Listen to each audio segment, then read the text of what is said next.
Speaker, and I rise pursuant to Standing Order 47-1 to make a statement on an issue of general topical concern, namely the potential influence of social media on Kenyan youth. Mr. Speaker, social media has become a key aspect in Kenyan public discourse, facilitating online discussions while at the same time being a key subject of scholarly, social, cultural, economic, and political debate. The ICT sector in Kenya has grown rapidly since internet was first launched in the early 1990s. Currently, Kenya is described as the Silicon Savannah, owning of its dynamic ICT sector that has seen the development of globally acclaimed applications such as M-Pesa and Ushahidi. Nigeria, Egypt, and Kenya lead the ranking of the internet access among the African countries. Data released by the Communication Authority of Kenya indicates that by December 2018, the total internet subscription in Kenya stood at 45.7 million. The vast majority of them access the internet via mobile phones. Mr. Speaker, over the years, social media sites and apps have created opportunities for people to stay connected to family and friends and have enhanced possibilities of making new friends from every corner of the world. Social networking sites have emerged as important communication channels used by the individual consumers to create content, distribute materials, share ideas, express opinions, and use information and knowledge. With millions of daily active users, social media have become essential tools for organizations as they enhance collaborations, knowledge sharing, and increase productivity among workers. The proliferations of internet-enabled mobile devices has led to the rapid development of social networking sites, resulting in a continued... Mr. Speaker, I need your indulgence. Okay, the situation has been sorted. Thank you, Mr. Speaker. It's okay. The proliferation of internet-enabled mobile devices has led to the rapid development of social networking sites, resulting in continued reconfigurations of ways in which individuals or groups access and use social media platforms. Nevertheless, little is known on how different social media platforms have impacted diverse groups of people in Kenya. Mr. Speaker, according to 2020 Kenyan social media landscape report, the most prevalent social media platform were WhatsApp, which is 98%, Facebook 81%, and YouTube 51%.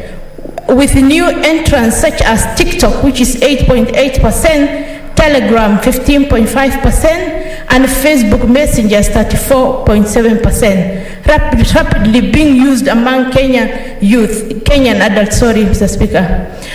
2019 baseline survey conducted by Social Media Lab Africa, USIU Africa, asked 14 to 24-year-olds in Kenya how social media platforms impacted their health and well-being. The survey results found that Snapchat, Facebook, Twitter, and Instagram all led to increased feelings of depression, anxiety, poor body image, and loneliness.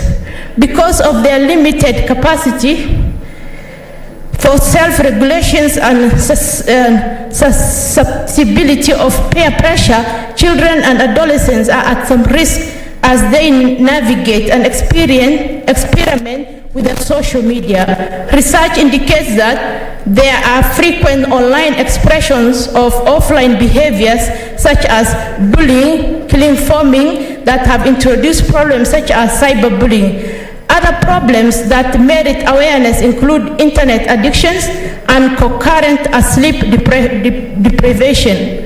Social media influencers have also played a crucial role in enhancing negativity across social media platforms. They promote dangerous trends, some of which have led to death. Mr. Speaker, the prevalence of online harassment among Kenya is high, with 33% of social media users in Kenya having personally had a negative online experience, such as abusive behavior, offensive name calling, impersonation, or purposefully embarrassment in some way. Severe forms of cyber harassment can have serious consequences on the lives of the victim. Some 2.1% of Kenyans have experienced the most severe forms of online harassment. Social media harassment is increasingly common, and with technology eliminating the traditional borders, perpetrators of social media facilitates crime could be miles away from the victim.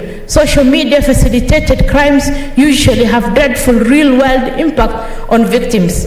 More than 2/3, which is 61.3% of social media users in urban areas have experienced some type of severe online harassment, compared to 38.7% of rural area residents. More than half, which is 55.5%, of the residents of the low-income areas in Nairobi have experienced some more severe kinds of online harassment, which is more than twice of those living in the middle income and high income areas. Mr. Speaker, a few research survey conducted in spring 2017 titled Global Attitude Survey indicated that the global media use of social media 53% adults. Although Kenya ranked below the median at 30%, it is expected that the usage of the survey sorry, Mr. Speaker. It is expected that the usage will climb up through the decade, because majority of the users at the time of the survey were young adults aged between 18 to 36. As the decade progresses, surely these young adults will pave way for teenagers to be counted as adults in their use of social media. Therefore, the usage of social media will continue to grow in the new decade. Mr. Speaker, when used thoroughly and deliberately, social media can be a useful addition to one's social life. Many parents worry about how exposure to technology might affect children's development. Young adolescents and children are picking up new social and cognitive skills at a stunning pace, which can be impeded by long hours on, and we don't want hours spent glued to iPad to impede that. But adolescence is an equally important period of rapid development, and too few of us are paying attention to how our teenagers' use of technology, much more intense and intimate than a 3-year-old playing with dad's iPhone, is affecting them. In fact, experts worry that the social media and text messages that have become so integral to a teenage life are promoting anxiety and lowering self-esteem. Mr. Speaker, I therefore urge and appeal to Kenyan parents to create awareness among their children, especially and the teenagers, to be mindful of social media habits. These include the time spent on social media, how one utilizes the different social media platforms, and gauging interactions while utilizing social media platforms. Encourage them to engage with friends and family members physically, and as social media is not substitute for real life, I appeal to the youth to use social media to connect with people who inspire them, share similar interests, and provide the sense of belonging. I thank you, Mr. Speaker. Senator Musuruve. Thank you, Honorable Speaker, for giving me an opportunity to comment and also to congratulate the Senator Falhada for this statement. Honorable Speaker, when it comes to social media has its pros and it has its cons. Many times there's a lot of grapevine information from social media. It gives you lots of information, but this information, some of it is true, some of it is false. So there's need for a way of censoring all information that appear on social media, because sometimes it has influence on the youth. Like when it comes to addiction, it is very addictive. You find the youth spending a lot of their active time and energy just googling on social media, getting information. Some of the information they get is information that helps them, and some of it is information that wrecks their mind. So in as much as we're talking about social media, we have to look for a way of ensuring that this social media that is trafficked, although it is not really easy to control the amount of information that comes on social media, there is need for the society to see how children can be helped, especially the teens, so that they actually are not isolated in terms of always being on the social media. They're not looking for jobs, but those who are able to look for jobs on social media, those who are keen, they're able to even market themselves in social media, looking for also for example, advertising what they do, the merchandise they have, and this can help in creating employment. But Honorable Speaker, there's need for us to ensure that our children are aware of social media and are aware how to use, because even when it comes to education, right now they're getting on the internet. Most of the things go on internet. Education is now on internet, but we have to see a way of ensuring that our children are not messed up. Honorable Speaker, when you look at the social media, like it creates a lot of false friendship, like on Facebook. You just click friend, all that. But some of our youths are not aware that these friends are actually not factual friends, because in case of anything, they cannot help you in any way. So there's need for really looking for a mechanism of ensuring youths are aware. I think awareness is the most important thing, because even education, it is through social media, that is the internet. Whatever we do, even when you're going digital, it is through social media. But there's need for us to see how to help our teens so that they're not actually, they don't find themselves in problems like, being attacked by perpetrators of heinous activities. Honorable Speaker, I support this statement by Senator Falhada, but there's need also for another statement that inquires or that obligates that ICT department ensures that there's control of social media, especially with teens, and also creating awareness to the youth on how to use social media. I congratulate Senator Falhada for this statement, Honorable Speaker, and I support her. Thank you, Honorable Speaker, for the opportunity. Senator Wetangula.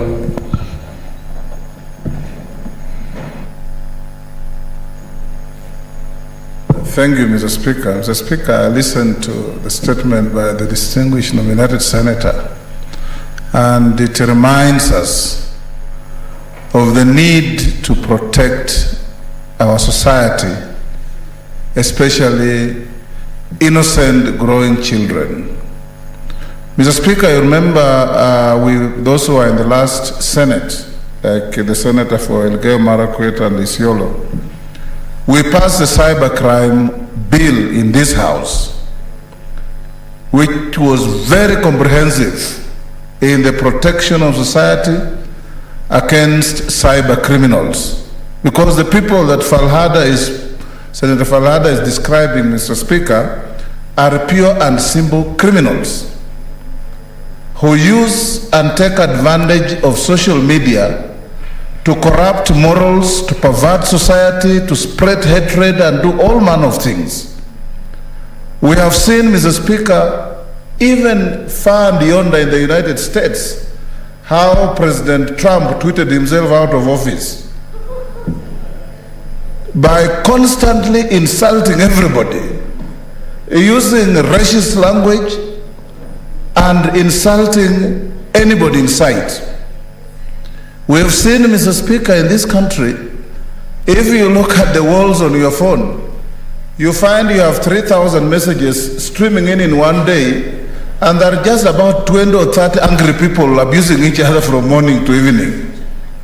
So we need the Ministry of ICT, in conjunction with all interested parties, including Parliament, not to stifle free debate, but to control pornography and abuses that we... Mr. Speaker, we have growing children. And when sometimes you open YouTube, you see nudity, you see all manner of dirty things, and unless there is a way and a system of protecting our children, our moral perversion is going to go to a level higher and more dangerous for our society. We cannot turn a tool of communication into an instrument of spreading terror, hatred, and malice and all manner of things, Mr. Speaker. So I agree with Senator Falhada that this statement is important and must be given the weight it deserves. But more importantly, I urge the committee responsible for ICT, I think the chair is Senator Fubaringo Gideon Moi, to take an initiative and relook at our cyber crime bill that we passed here and ended up being grossly mutilated in the National Assembly, and see whether the protective clauses on society can be brought back. We've seen cyber bullies, Mr. Speaker, bullying judges, bullying literally everybody in the course of their duty. We have people out here, Mr. Speaker, who spend their time and energy on nothing but bullying and bullying and bullying. And this must be stopped, because society must be protected from such self-aggrandizing characters, Mr. Speaker, who think that the best opinion is what they hold and everybody else's opinion is nothing.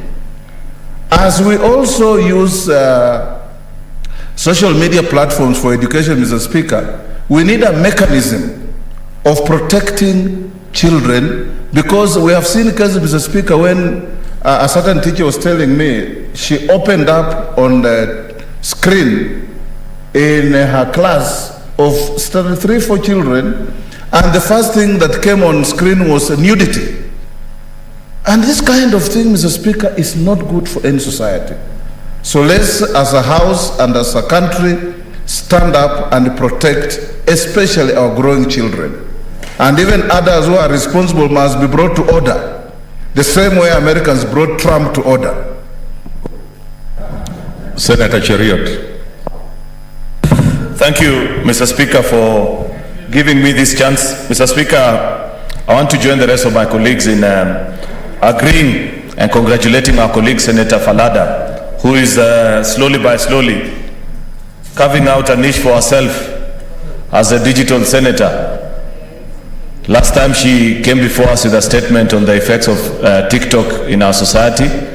And today she has moved a little bit further and brought to the attention of the House the effects of the various social media platforms in our society and the need of what we need to do as a society, Mr. Speaker. Mr. Speaker, while congratulating our colleague, I wish to urge her further to take on the comments that have been made by colleague senators in contributing and actually fine-tune all these proposals into amendments of the cyber security bill that we passed in this House, and the National Assembly did what they do best, Mr. Speaker, which is to do not very kind things to our bills, Mr. Speaker. I had to be careful on the language that I use sometimes. Mr. Speaker, you know, given the work that I do elsewhere in this parliament, sometimes I find myself in difficult situations of balancing between being a senator and their representative elsewhere also. But we must still say the truth about what they do to some of our laws, because, you know, in fact, Senator Wetangula, you may want to know that actually when we passed that bill, because I was a member of ICT committee last time, they actually went and dumped it to gather dust, and it was never processed until this time, where when we came back this time in 2017, they republished it afresh and purporting it to be a bill generated by the National Assembly. Completely went ahead. Mr. Speaker, back to the topic that we are discussing. If you are a keen follower of news, Mr. Speaker, you'll realize that the government of France yesterday fined Google, the leading global tech firm, 500 million euros for copyright infringement, Mr. Speaker. That is how serious governments are taking and putting to task some of these global conglomerates and tech firms that look into the rest of the world without any consideration of the effects, because many of them, to them, it's just a business. So long as people are advertising, they are fine with it, without taking proper detail and considering what are the effects of the work that they are doing. Mr. Speaker, many Kenyans do not know that even when you make a simple tweet, and my friend Murkomen here is good at that, he doesn't know that as he tweets for fun, for pleasure, and the things that he does, he's generating business to other people elsewhere, and he never gets paid for it. It is time that as a government, because we did include Mr. Speaker, I didn't want to add that because he's my friend. I know that he's currently very broke, yet he's making millions for other people elsewhere. You know, Mr. Speaker, that's why we are talking about bottom-up economy, because we need to teach hustlers like him how to make money, Mr. Speaker. You know, Mr. Speaker, the point is, we did set up the cyber security unit in that bill. But given the challenges of this republic, knowing that our economy is not doing so well, we need to think, and this is a challenge to Senator Falada, of how we can generate revenue for that unit through imposition of taxes on many of these platforms that get contents from Kenyans free of charge. The videos that young people are doing on TikTok, the posts that they are making on Facebook, the videos that they are generating on Twitter and sharing, it all ends up creating revenue for these companies which do not pay a single tax in this republic despite doing business. In fact, Mr. Speaker, Senator Falada will help us better because our government has a way of tracking and ensuring that we get a report, and I'm sure it will shock the country, of how much in revenue Facebook, Twitter, TikTok, Google have generated from the borders of Kenya. You'll be shocked, Mr. Speaker, that they do not pay a single shilling in tax. Those are the areas that we need to tax, as opposed to taxing bread, as opposed to taxing unga. The people in Treasury needs to think better. There are avenues through which we can generate revenue for this country and use the revenue that we are generating to cure some of the social ills as are being enlisted by our colleague Senator Falada this afternoon. Part of that money, you ring-fence it, Mr. Speaker, and ensure that it goes to the cyber security unit, which will crack down on all these vices that have been listed by our colleague Senator. Therefore, I want to, while supporting her statement, I want to urge her to do further research and come up with good proposals of amendments to that cyber security bill that was passed in this House, Mr. Speaker, so that we are able to actually stem and put a stop to all these vices that she has listed, because it is something that any particular, either be a leader or a parent, anybody who's concerned about the welfare of our society, this is something that will always bother you, because it's a menace that if we don't take care as a society, then it can cause chaos and so much trouble in our society, Mr. Speaker. So congratulations, Senator Falada, but please do further and follow the advice that you've been given by your colleagues. Thank you, Mr. Speaker. Senator Mutula Kilonzo Jr.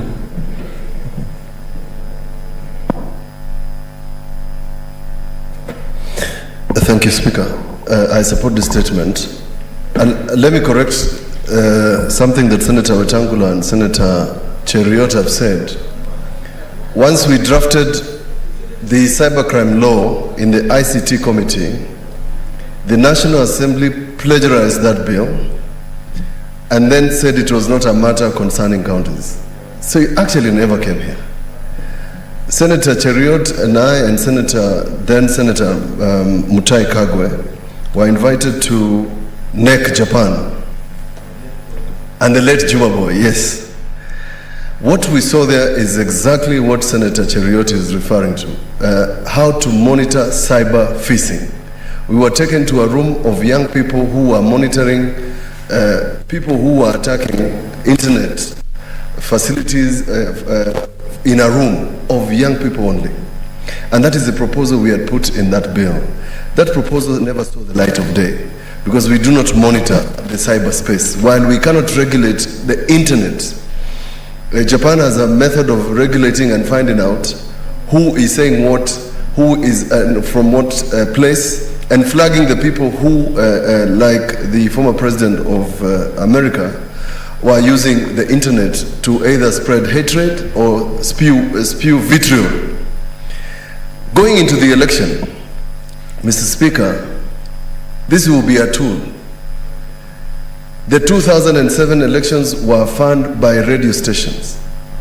Election violence in Kenya will be funded through the internet, by fake news, pseudo accounts, and politicians all over the place, including a lot of us, are going to use this facility on the internet to fund ethnic hatred. And I've seen part of it in ongoing because of the by-election that is happening in Kiambaa. And nobody is able to follow these people who are killing people on internet, people who are spreading, typing things about people, and nobody can check.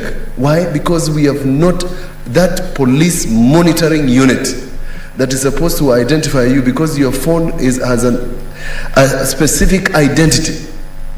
The reason the DCI is able to trace people today is because we now have technology that can trace you from wherever you are. The lady who, I can assure you that lady knows what they are doing. Most likely she has run away. Mr. Speaker, the solution to what Senator Falhada is saying is on that unit. That is the facility that will stop young children from watching pornography, that will stop people from using the internet to reach to them. Mr. Speaker, Senator Cheriot has a statement. I don't know whether it has been answered through our Committee of Finance, on people who have used our gadgets to steal from Kenyans. Mobile lending is still misuse of the internet.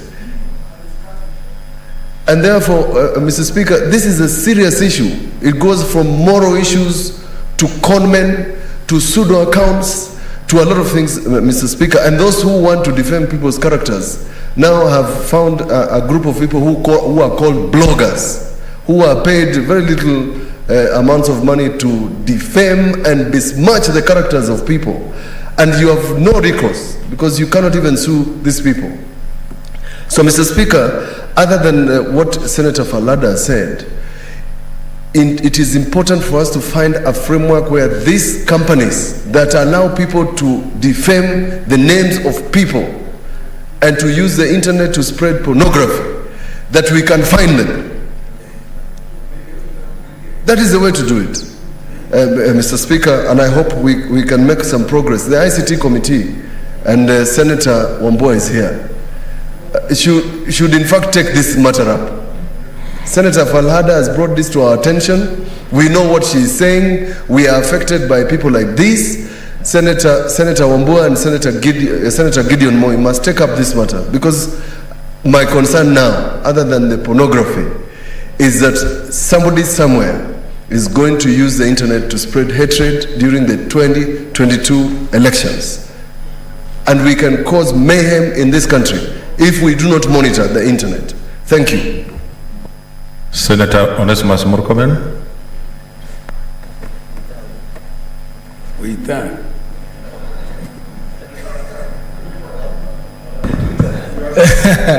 The Speaker,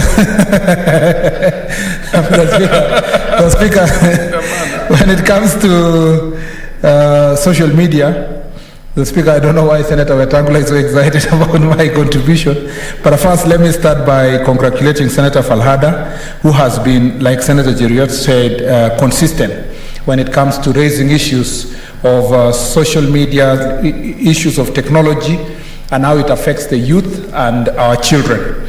This statement is very important. It is important statement because this chamber is a chamber of debate, and it's a place of discussing matters of national importance. Many Kenyans are watching us and will be reading and referring to the things we are saying here. And the most important thing we are doing, Mr. Speaker, is to create awareness among ourselves, our parents, our children, about the positive things that we can get from social media, but also the negative things we can face from the social media.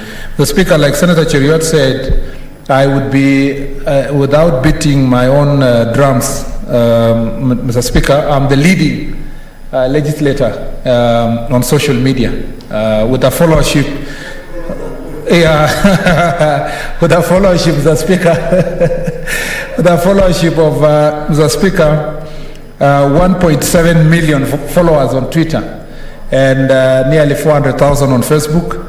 Mr. Speaker, I was unable to grow any followership on Instagram and the like because it would require, it needs someone like Sakaja who can rap, Mr. Speaker, for you to succeed on Instagram and TikTok. But Mr. Speaker, the point I make is that social media is very positive when it comes to enhancing engagement, in terms of enhancing knowledge, keeping interactions. Some of my best friends that we met in school about 20 years ago, Mr. Speaker, who are unable to meet, we're able to follow each other on Facebook, communicate, find out how we are doing. And sometimes, Mr. Speaker, even when I used to teach, you are looking for a comparative study in what you are teaching or what you are researching on.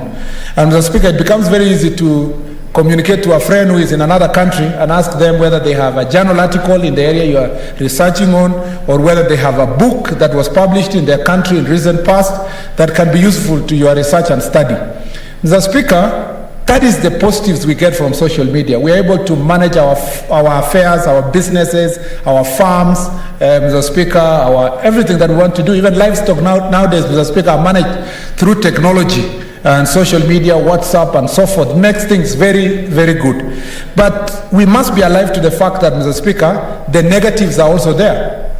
Just like face-to-face communication or face-to-face relationship among ourselves had its negative part, Mr. Speaker, social media has even accelerated the negatives that are there. The worst among them, Mr. Speaker, in fact, I dare say, Kenya and developing countries and least developed countries have less regulation on social media than the developed countries. Mr. Speaker, in many countries, it is a rule that you should not post the photos of children on social media, Mr. Speaker. But here we keep posting. A friend of mine in UK once told me, Mr. Speaker, the reason why you will never see a picture of children being posted on social media is because criminals are targeting children, and when they find the social media post you've put a post that my child goes to this school, we live in this estate, Mr. Speaker, this is what we do, the children become subject of attack and target by criminals, Mr. Speaker. Mr. Speaker, we might, and I want to suggest to Senator Falhada, before the end of this term, Mr. Speaker, because we only have 1 year, to perhaps think about how best can the best practices that are used by other countries in the world to protect their children and their citizens from harmful activities of social media, like pornography, Mr. Speaker, like things like cyberbullying, like, Mr. Speaker, exposure of children. I know, Mr. Speaker, of a friend where they discovered that their child was communicating in the normal way of just allowing children to use gadgets. They realized that their children was communicating with, Mr. Speaker, persons from other countries that are interested in pedophiles, Mr. Speaker, that are interested in pornographic materials. So they are telling the child, can you take a picture this way? Can you take a picture this way? Can you take a video this way? Then they go and post on those social media pages, Mr. Speaker, where they earn a lot of money because they are running illicit, Mr. Speaker, businesses. I think it's important from the chambers of this House, apart from just raising awareness among our people, for us to look at ways and mechanisms of tightening controls. I have read from the media that, Mr. Speaker, the National Assembly, if I read right, Mr. Speaker, is that Honorable Duale was publishing a bill on pornography. But we need to widen that bill, Mr. Speaker, to discuss matters of the dangers of social media. Mr. Speaker, it's also important for citizens to know that social media can also be a place you go to make money. And Mr. Speaker, like Senator Cheriota said, it's only that my page is useful for, Mr. Speaker, conversations that are for public good. I do not want to charge and advertise on behalf of this company or the other. But many citizens don't know that these social media influencers are paid to advertise. And sometimes the other area that needs, Mr. Speaker, regulation is that they are also paid to bring down companies using, Mr. Speaker, things that we are trending this company, false information about this company. And some companies have been brought down, including shares of companies have been brought down by, Mr. Speaker, social media influencers, Mr. Speaker, who have absolutely no regard and they are not regulated. We need to have a law that makes it possible for these people to be held into account for every information they post, so that, Mr. Speaker, the negative side of social media is dealt with. Lastly, Mr. Speaker, we need to find mechanism of punishing companies for addictions, Mr. Speaker, that come with use of social media by children. And, Mr. Speaker, you know, somebody was saying here that we need to teach our children about addiction, about social media. Now, between the children and the parents, sometimes you don't know who is more addicted than the other.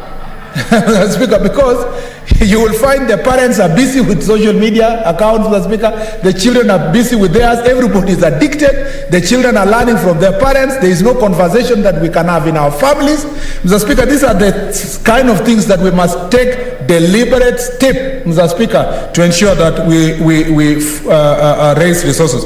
I take the challenge that has come from Senator Cheriot to ensure that, Mr. Speaker, as a hustler nation believer, that those young people who are hustling from down up, we also facilitate, Mr. Speaker, mechanism for them to make money, so that even in this very difficult time, they can do, Mr. Speaker, research papers that are used abroad. They can work for people who are not in this country, Mr. Speaker, because therein lies also great opportunities in the same social media. Mr. Speaker, I beg to support and encourage Senator Falhada. I'm willing to sit with her to share my ideas and for her to develop a very good bill that can go a long way to improve, Mr. Speaker, the use of social media in this country. Thank you, Mr. Speaker. I just gave it a little bit more time, so I'll give Senator Wambua to say something, then we move on, because the statement hour is most... I thank you, Mr. Speaker, and I just want to take this opportunity to congratulate Senator Falhada for bringing this matter to our attention and to the floor of this Senate. Mr. Speaker, I want to begin by saying that we cannot run away from the fact that we are living in a digital age. At a time that, Mr. Speaker, a lot of virtual contacts and interactions are taking place, and there are positive things about it, and of course very negative things about the new normal. The Speaker, to the credit of social media, we must appreciate that it has made life easier. It has caused efficiency in transactions of businesses, including even our own business in this Senate. But, Mr. Speaker, there are serious issues when it comes to social media that we must address ourselves to. And I'll just point maybe 2 or 3 of them, and then the Speaker say that as a member of the ICT committee, we would definitely have a sitting with Falhada, Senator, and see how to take this matter forward. The Speaker, it must bother each and every one of us that our children across the country have by far a lot more friends in social media than physical friends. Our children are spending a lot more time with virtual friends, people that they have never met, spending weekends with people that they have never seen. And Mr. Speaker, what that does is that it seriously erodes social and societal moral fiber, that we are bringing up children who are hardly able to manage relationships, because the people they interact with more are faceless characters and people that you don't even know what they're interacting are doing. Mr. Speaker, there will be need for serious attention by not just this Senate, but by a lot more other arms of government, to come up with policies on how to deal with social media. As Speaker, when I worked in the newspaper industry, it got to a point that all media houses had to come up with social media strategies and policies to protect their businesses and to protect their staff. The Speaker, the issue of fake news is not new to any one of us. There are people in social media, these business characters, Mr. Speaker, whose duty and pleasure every day is to insult other people, to assassinate the characters of other people, to twist information to suit very parochial interests. And so, Mr. Speaker, in conclusion, this matter that has been brought up by Senator Falhada is a matter that the ICT committee where I sit would be a matter of great interest, working together with all other stakeholders to see how we can regulate the social media industry. Mr. Speaker, in conclusion, the positives about it, and I don't know actually what has happened to the digital surveillance system, the security system that was installed in Nairobi, where in real time we are able to monitor operations within the city and take corrective actions. The Speaker, with those remarks, I support. Okay, order, senators. Before I call the next statement, I have a communication. Honorable senators, you may recall that yesterday I issued a communication to the effect that a half-day workshop for all senators to deliberate on the legislative agenda for the remaining time of the 12th Parliament will be held tomorrow, Thursday, 15th July 2021. The workshop will be held here in the Senate chamber, main Parliament buildings from 8 a.m. to 12:40 p.m. Honorable senators, in view of the importance of this meeting, I therefore direct that all committee sittings be rescheduled where practically possible to enable honorable senators to attend this critical meeting. I thank you. From 8 a.m. to 12:40. Next statement is by Senator Rose Nyamunga.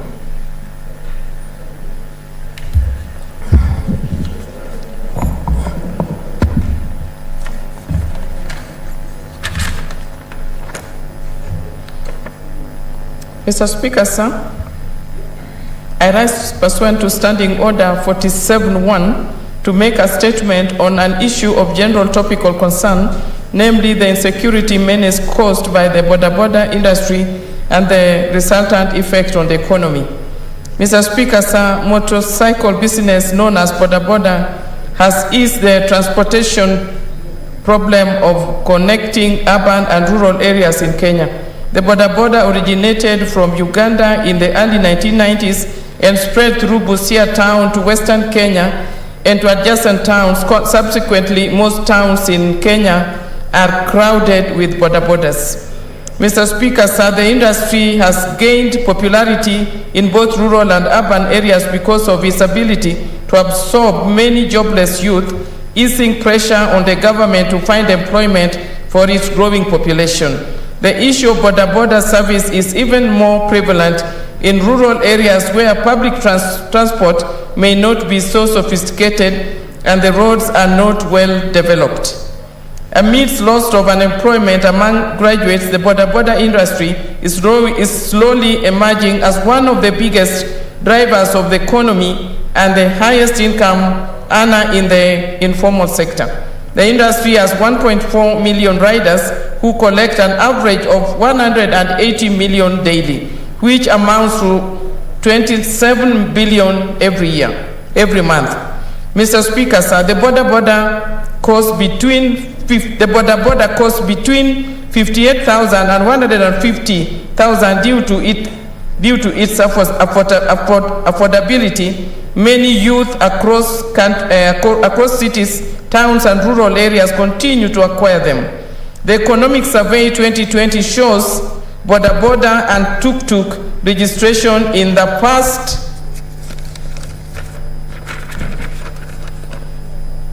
past year rose from 22,172 units, defying tough economic times that has hit most industries in Kenya. Mr. Speaker, despite the income potential, the industry has been hit by criminals that use the nimble motorcycles to commit crimes. The continued operation of this fast-growing industry without proper and more specific regulation is a ticking time bomb. Recent insecurity incidences of men on border snatching phones and handbags from ladies and speeding off have been reported in several parts of the country, raising fundamental questions that security agencies should ponder on, namely the preparedness of the country to deal with the rising number of incidences resulting from border and the rising incidences of number of incidents resulting from border and the rising incidences of kidnapping, robberies, mugging, and other insecurities caused by border riders. Videos of criminals committing crimes on border have been trending in the last couple of days. Most recently, a video of a police officer who was robbed of his mobile phone while controlling traffic in one of the major roads in the city in broad daylight. Mr. Speaker, sir, most Kenyans are scared for their safety and that of their electronic devices when they spot a rider approaching. This is not good. With a large number of both users and income earners depending on this mode of transport, it behooves the government to closely monitor this fast-growing industry, as there is at least a total number of 4.8 million people who are depending on this industry. Mr. Speaker, sir, I therefore urge and recommend that there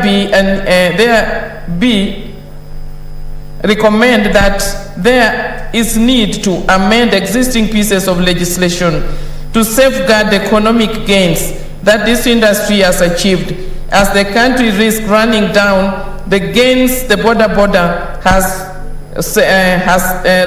sector hails to achieve. Its proper regulations are not put in place to address the glaring problem emanating from the sector. I thank you, Mr. Speaker. Next statement is by Senator Architect Sylvia Kasanga.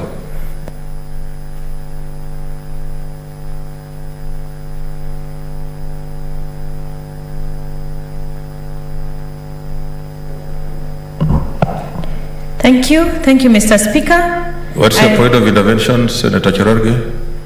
Mr. Speaker, I wanted to comment on Senator Nyamunga's statement. Already, you are late. Okay. I didn't see it. Okay. Sorry. Okay, proceed, Senator Kasanga.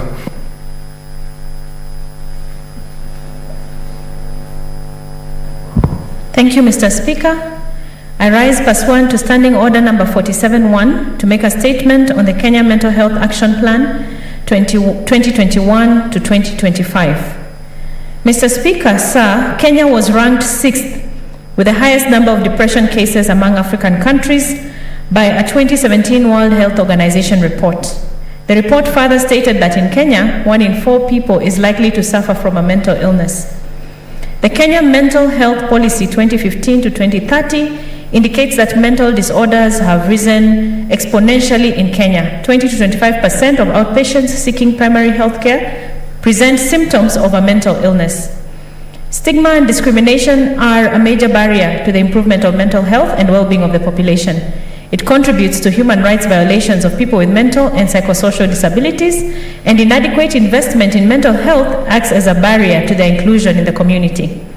Kenya is experiencing a rapid increase in suicides, mental health conditions, substance use, and addictive disorders of epidemic proportion, an indication of social challenges and unmet needs at societal level.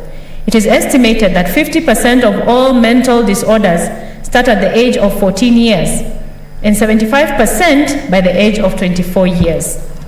Mr. Speaker, sir, The COVID-19 pandemic has caused enormous significant health, socioeconomic, and psychological impact on the population.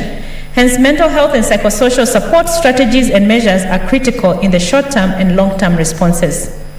The Kenya Mental Health Policy 2015 to 2030 provides a framework on interventions for securing mental health system reforms in Kenya. This is in line with the Constitution 2010, Vision 2030, and Kenya Health Policy 2014 to 2030, the Health Act 2017, and global commitments. The Constitution of Kenya 2030 in Article 43(1)(a) provides that every person has a right to the highest attainable standard of health, which includes the right to healthcare services, and this necessarily includes mental health. The 65th World Health Assembly adopted a resolution on the global burden of mental disorders and the need for a comprehensive coordinated response from the health and social sectors at country level. Subsequently, during the 66th World Health Assembly, the resolution was adopted. It called on member states to develop comprehensive mental health action plans in line with the Global Comprehensive Mental Health Action Plan 2013 to 2020. Mr. Speaker, sir, on Wednesday, 9th June 2021, the Ministry of Health launched the Kenya Mental Health Action Plan 2021 to 2025. The plan will provide for a framework for both national and county governments and stakeholders to implement the mental health policy through strategic objectives which specified priority targets and indicators. It will also guide the implementation of recommendations by the Task Force on Mental Health with strategic actions and investments to bring transformative reforms in the following broad key areas. 1, policy and legal reforms, reforms to improve access to quality mental health services, financial reforms and investment, cross-sectoral mental health reforms, and administrative actions. The Mental Health Action Plan will target the following strategic objectives and priority actions. 1, mental health leadership and governance. 2, preventative and promotive healthcare, mental health, access to quality mental health services, and strengthening of mental health systems. In conclusion, Mr. Speaker, I'd like to commend the Ministry of Health for this effort and its contribution in actualizing the Kenya Mental Health Action Plan 2021 to 2025. This is a big milestone in the promotion of mental health in Kenya. I thank you, Mr. Speaker. Senator Moses Kajwang. Mr. Speaker, I rise to add my voice to that statement on mental health, but with a very local perspective to it. Mr. Speaker, 2-3 days ago, I visited the Homa Bay Teaching and Referral Hospital just to check the state of the hospital and its preparedness to deal with the 4th wave of COVID that is expected in July. There's been a lot of focus on ICU beds, ventilators, oxygen, and all those things. And Mr. Speaker, we have forgotten to consider the mental health of our health workers and the mental health of patients and families that are bereaved out of COVID. Mr. Speaker, the situation in our counties, particularly the areas that have been locked down, and more so Homa Bay County, is that you have close to 30 people in isolation. Every day there is a death. And Mr. Speaker, this pandemic has affected generally the elderly in society, and for some interesting reason, mostly men. And so the nurses and doctors in these hospitals are every day seeing their fathers and uncles and pastors and community leaders succumbing to COVID. Mr. Speaker, these doctors are also humans. In as much as they're used to cadavers, in as much as they're used to blood and all those things, it is never the same when it is your father, your mother, your brother, or your church leader that is affected. Mr. Speaker, the reason why I bring this up is that there is need for this Senate to insist that each and every county must have a county psychologist. In addition, each and every county must have a mental health officer. I looked at the structures in my county, and I can bet that in all our counties, most of our counties, you will not find a county psychologist. If there is one, he or she is employed by the national government. In most of our counties, you will not find a mental health officer. Mr. Speaker, I want to urge Senator Sylvia Kasanga, even as she processes a mental health bill afresh, following the concurrence that was required by the High Court, that in it we can make sure that there are certain provisions that make it mandatory for mental health to be given a priority by our county governments, particularly now during the pandemic. And Mr. Speaker, it is not just the doctors and nurses, it is also patients who take their, or families that take their patients to hospital, and within 3 or 4 days the Delta variant has gone with them. These people are forced to bury in non-traditional and non-African ways, and as a result they never get closure. Mr. Speaker, these people need help, and that can only be provided if we prioritized mental health by having county psychologists and county mental health officers. Thank you, Mr. Speaker. Senator Mudhama Agnes Kavindu. Thank you, Mr. Speaker, sir. I stand to support this bill by Senator Kasanga of mental health. And mine is just few words to say that our NHIF in most hospitals don't cover mental health. And mental health is just illness like any other illness. And these people really suffer. They are also suffering trauma of being called mad people. And something should be done so that it can be taken and they can be protected so that they can come out in the open and say what they are suffering from. Thank you, Mr. Speaker. I support. Senator Masinza Naomi Shionga. Thank you, Mr. Speaker, for giving me this opportunity to support the statement by Senator Sylvia Kasanga. Mr. Speaker, mental health is very important in our country, and I want to say that I want to commend the government for putting into reforms that has been put into the mental section or sector, so that to see the families or the livelihood of Kenyans being improved.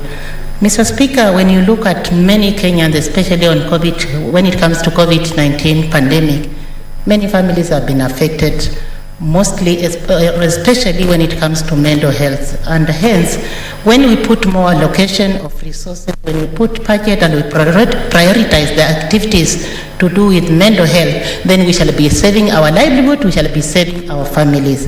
It is with this that we see so many cases, especially when you see currently, many people even in police sector or security sector, many crimes have been committed. And if you find the details about those scenes, you find that many people are suffering in silence, and that is what we call psychodepression, or they are suffering from psychosocial depression. So, Mr. Speaker, I want just to support and to tell Senator Sylvia that let us come up with more policies, let us come up with more amendment that actually feature on in the government of Kenya, that will assist the government to see really the need that we want in this field of health, and to keep our livelihood, to keep our people, especially the health sector, alive, and to the point that they can save their own people by bringing up or supporting through the budget that are necessary to support the health sector of our people. Thank you, Mr. Speaker, and I support. Senator Junior.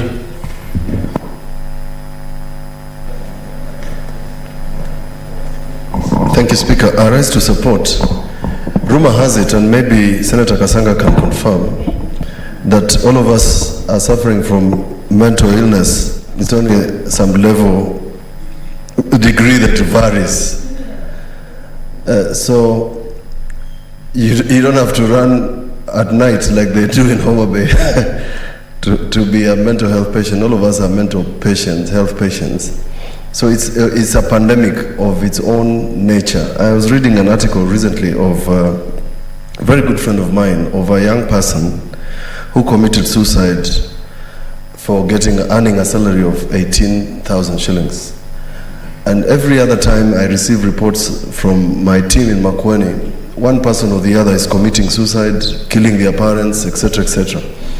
Mr. Speaker, at the time when Senator Kasanga was proposing the amendments to the mental health bill, there was a lot of opposition from a lot of people out there.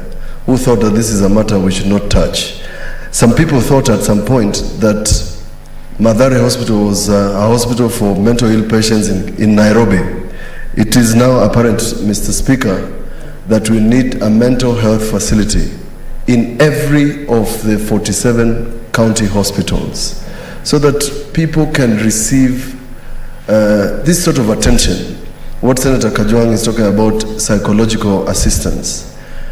The statistics show, Mr. Speaker, and a lot of MPs have suffered from COVID, that COVID is also a cause for mental illness.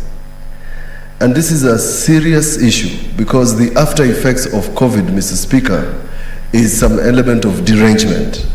And I think the bill by Senator Kasanga must be given some priority, but we now must insist in the bill, and if it's not in the bill, we must include it, that these facilities must be added into all our county and referral hospitals.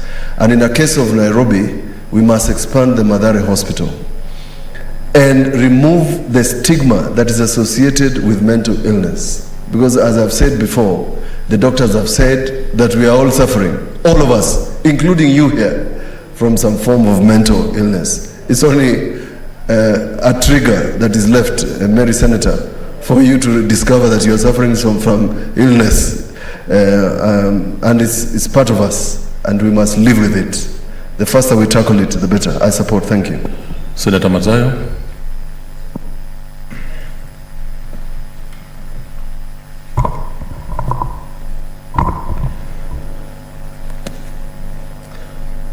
Asante Bwana Spika.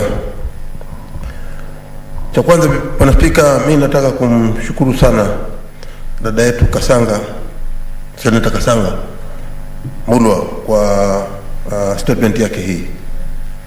Bwana Spika, tunajua ya kwamba katika Kenya mzima hakuna familia ambayo haijakuwa na mtu mwenye akili punguani. Sisi sote tukiwa tuko hapa tuna majukumu ya kuangalia familia zetu, na wengineo huwa wako na akili punguani. Mimi nikiwa mmoja wapo katika kuwa na jamii yangu ya karibu ambayo iko na mtu ambaye ako na akili punguani. Lakini Bwana Spika, tutaona kwamba kwa mara nyingi serikali imekuwa ikifanya ikitilia mkazo zaidi mambo ya hospitali, hasa tukiona kama hivi majuzi wametilia mkazo zaidi upande wa kama COVID-19. Hiyo ni sawa kabisa. Wameweza kutilia mkazo upande wa kansa, hiyo ni sawa zaidi, hiyo ni sawa kabisa. Lakini kwa upande mwingine serikali imelegeza mkono, hususan kwa wale watu wenye akili punguani. Tukiangalia katika Kenya, ni hospitali kidogo sana ambazo ziko na matibabu ya watu wenye akili punguani. Nikisema hivyo ni kwamba ninavyoelewa mimi, ziko hospitali pengine 2 zinazojulikana sana. Ukifika mkoa wa Pwani, Bwana Spika, utaona ya kwamba hospitali inayoeleweka sana ni hospitali ya Proceedings. Na ukija Nairobi itakuwa ni hospitali ya Mathare. Bwana Spika, nataka kusema ya kwamba hospitali iliyoko Proceedings Hospital, ile ambayo ni hospitali ya serikali, haina vifaa vya kutosha. Na hata ni jambo la kusikitisha, hivi leo ukiambiwa kwamba mtu wako amepatikana na akili punguani na ameambiwa aende Proceedings, utashangaa wewe mwenyewe ukienda ukiangalia vile wale watu wenye akili punguani wanavyoishi ama wanavyowekwa. Wanawekwa katika hali dhaifu ya kwamba hata pengine kama ulikuwa umekwenda pale huna akili punguani kidogo, kama alivyosema huyu ndugu yangu Junior, ya kwamba sote sisi binadamu inafika wakati tunakuwa na akili kidogo zinakuwa zinapungua. Lakini utapata ya kwamba ukipelekwa ukiwa namna hiyo, basi ukifika pale utashikwa na akili punguani, kwa sababu vifaa na maekeo ya wale wanaoishi pale, wale wagonjwa, ni hali ya dhaifu zaidi.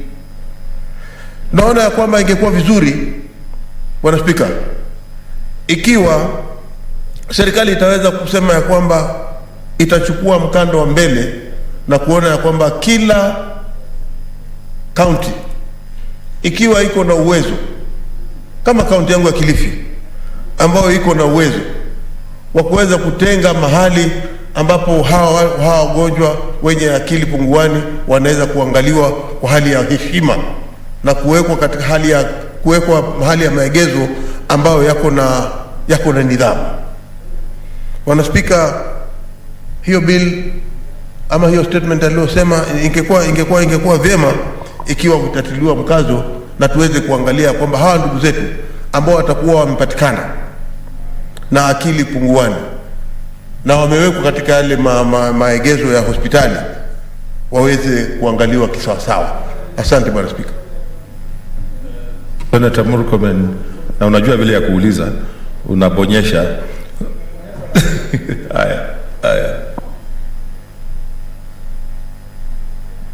Bwana Spika, niko na hoja ya nidhamu kulingana na yale Senator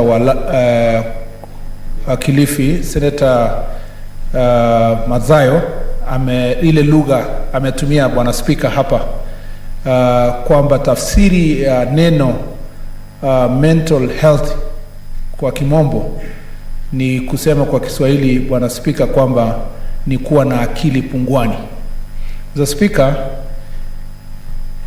kweli ni haki kutumia lugha kama hiyo, na auoni Bwana Spika kwamba hiyo ni baadhi ya lugha ambayo inachangia kuhakikisha ya kwamba wananchi hawajitokezi ama Wakenya hawajitokezi kutafuta suluhu ya ile magonjwa wanapitia ya kimawazo.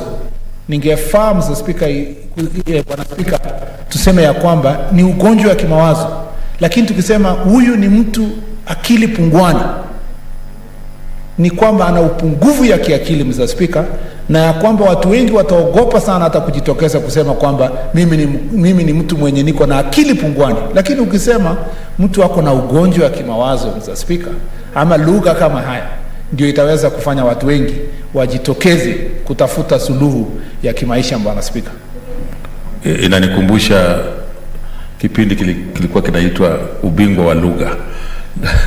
Lakini naona Senator Kasanga pia. Okay, sawa. So endelea Senator. Speaker. Bwana Speaker,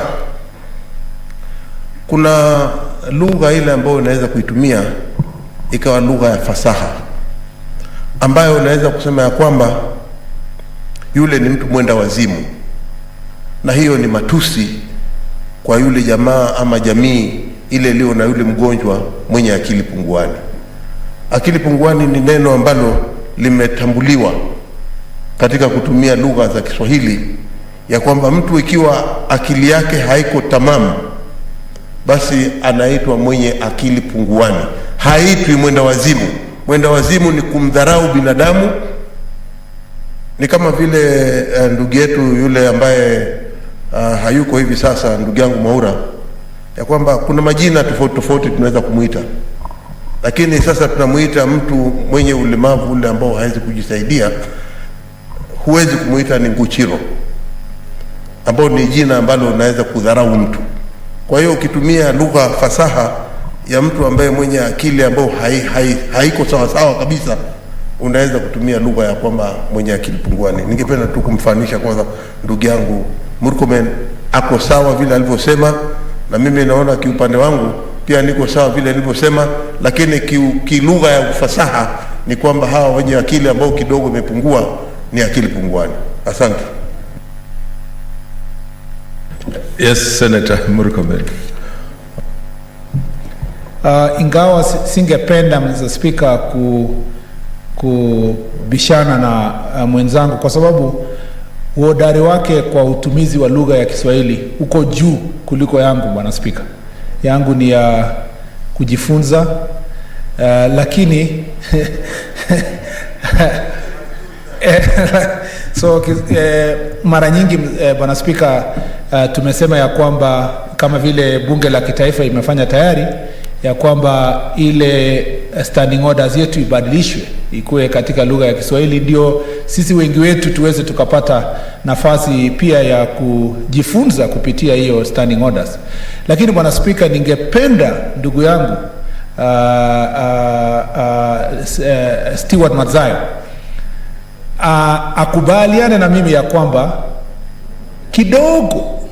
kidogo Mr. Speaker, Bwana Speaker, akili punguani ninavyo mimi nasikia na vile nahisi ni kwamba Bwana Speaker, inaweza ikatumiwa ama ikaeleweka kwa watu huko nje ya kwamba ni kama matusi kidogo, ni kama tu kusema ni afadhali kidogo kwa ile kuita mtu mwenda wazimu.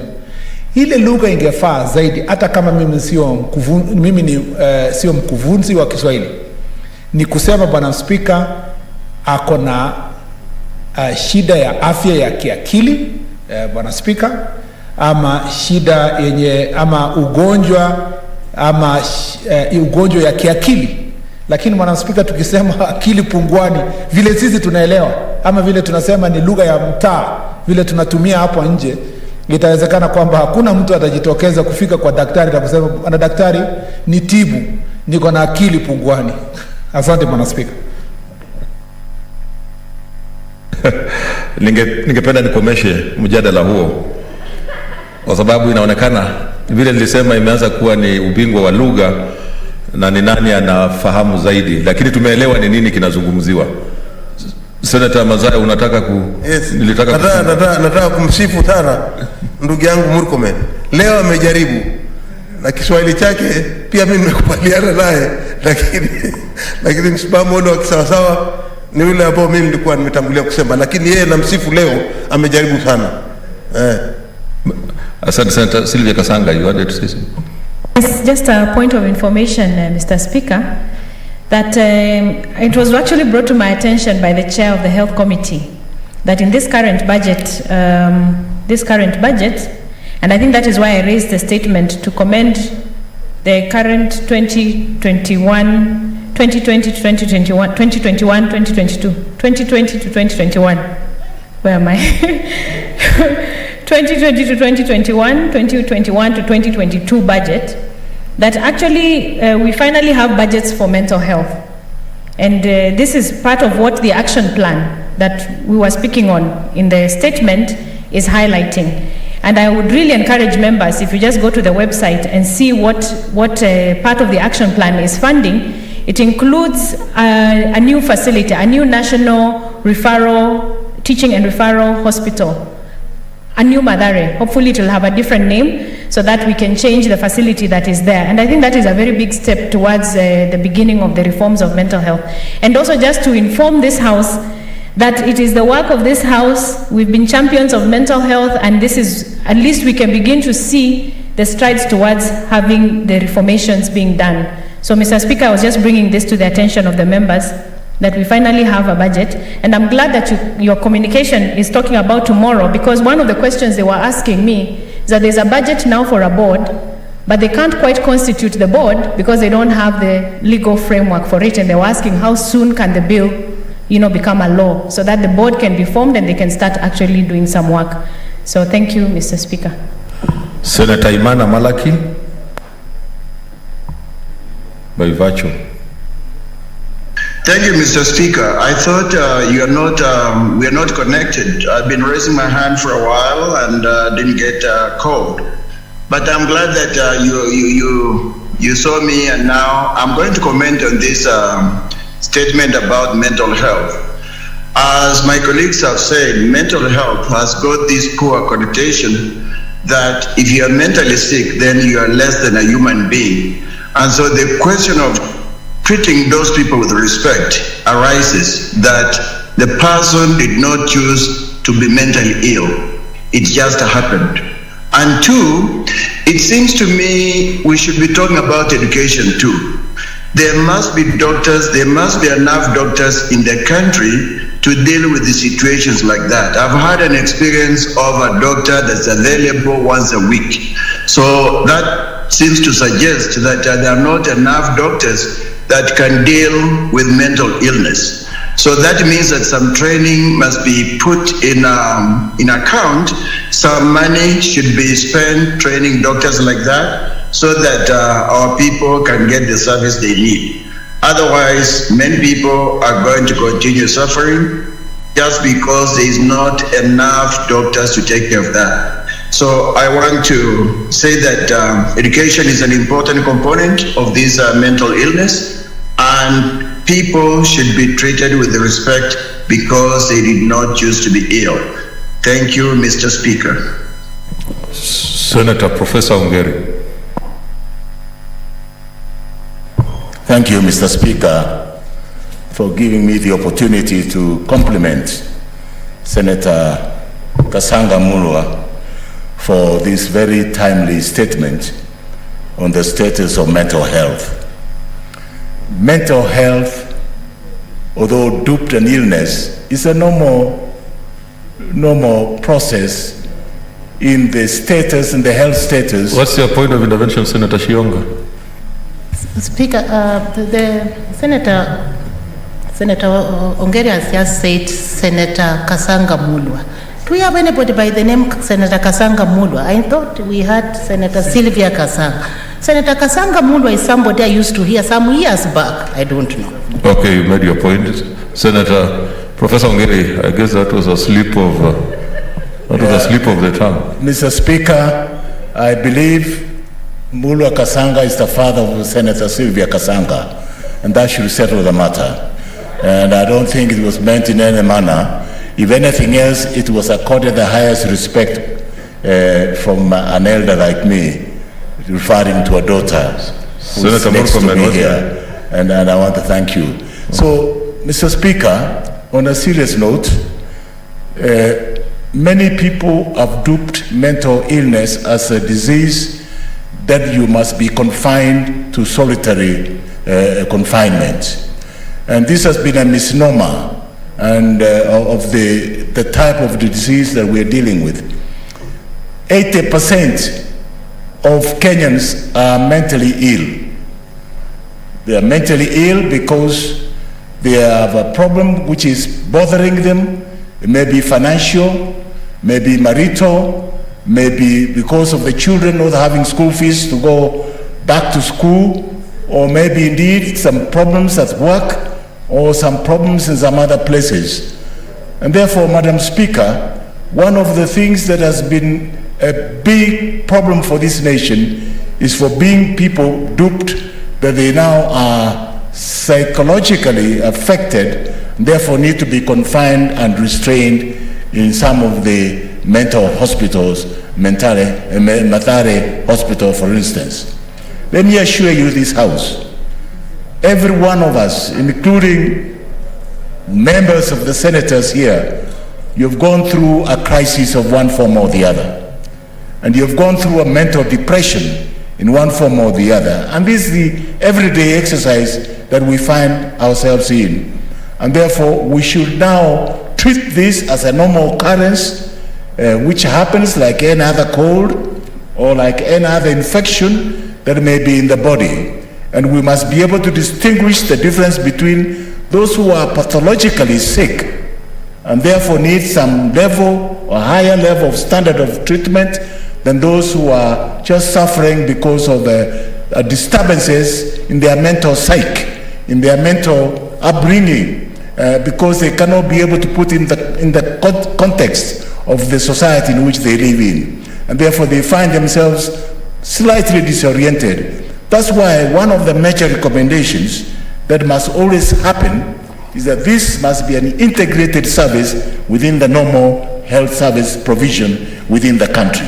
You cannot be able to start segregating what is mental, which is not mental, because technically all of us are mentally ill in one form or the other. Even when you have a disease, you go through mental depression, you go through anxiety, you go through some level of self-internal questioning and self-internal interrogation, what has happened to you in your life.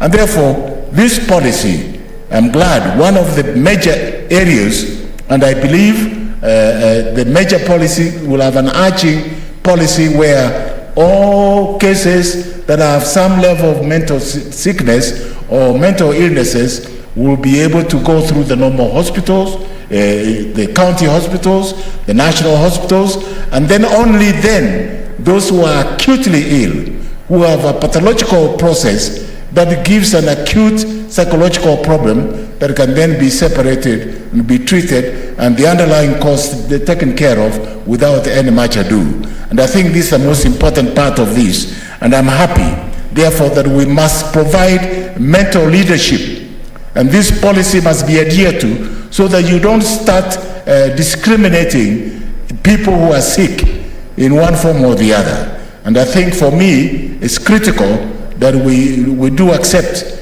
that we are all sick, we need help, and we need to be taken care of in a normal general hospital, in a normal outpatient clinic, in a normal health center, in a normal dispensary. And there should be no discrimination. It's only those who have the propensity of criminalizing the illnesses in their own rights that will then need some level of isolation and everywhere else.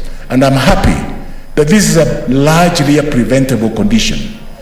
It's preventable in the sense that if you remove the offending agent, these people, by all standards, are normal. You just need to remove the offending agent. It may be that the circumstances, the poverty in which we are in, is the one that will be able to cause and trigger the mental illnesses. The lack of school fees, like now, may be able to trigger the mental illnesses. The pandemic itself today, even the very nature of things that we're going through at the moment, that in itself can cause mental illnesses. No wonder, Madam Speaker, we now see a lot of suicidal tendencies. We now see a lot of people taking their lives because of reaching at the extreme end of life when they see there's no life whatsoever that they want to live, worth of living, and therefore they take their lives rather unfortunately in a manner which is not acceptable in the normal society. And therefore, one of the areas that we need this policy should be able to expand on the national scale and at the county level must be one of prevention and promoting the well-being of society and the well-being of the citizens so that they can have a normal mental perspective, a normal mental living, and a panorama that reflects happiness rather than being demented and being able to be depressive and therefore causing harm to themselves or to their neighbors or the community in which they live. And I'm happy that this policy is being able to attend to both the preventive and promotive aspect of the mental health. And of course, the most typical element that we must accept and appreciate is that putting the budget for mental health is important so that people can have access to quality mental health, so that they are not discriminated in any manner, in any way. And therefore, that means even in our medical schools, when I was teaching in the medical school, one of the areas that we looked at mental health as an integral part of the training of our medical students when they become doctors. And it's important that we appreciate this. And it's only then, after that, that they can be able to branch off to the specialization with a special interest, first of all, of taking the preventive and the promotive aspect of mental health, and also dealing with the pathological disorders that may arise out of mental illnesses or mental disease. And they are best suited to be able to differentiate what is a mental case and what is not a mental case. And some of them may just pass for normal illnesses, but creating depression in their level. And obviously strengthening the mental health systems, both at the national and at the county level. And in the county, those who are aspiring to be governors, like Cherege, Senator Cherege, and many others I see, Ochila Yako, I think aspire to be the governors of tomorrow.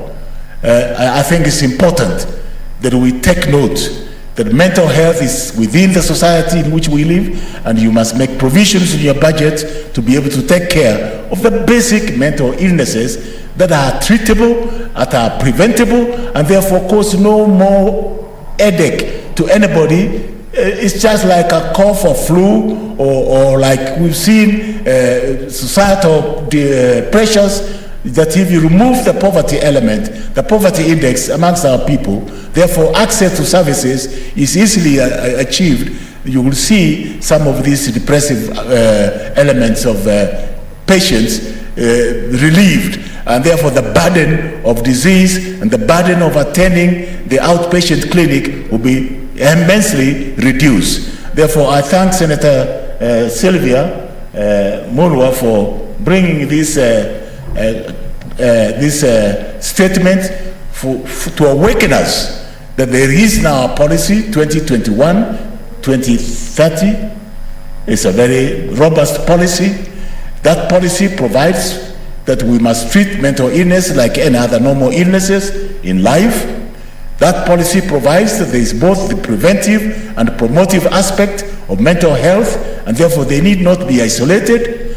That policy also provides that we should be able to set up services and activities within the national context and within the county level context, so that these people can attend like any other patient attending an outpatient clinic, and therefore they can be sorted out without much ado. And that policy, of course, gives us that we as administrators, both the politicians and the provincial administration and the chiefs and other people, must be aware that we need to strengthen the mental health in our society and monitor any areas where this may be developed, and look for the primary element, for the primary cause of that mental illness, rather than looking for excuses to banish these people to some isolation places in the so-called mental quarantines.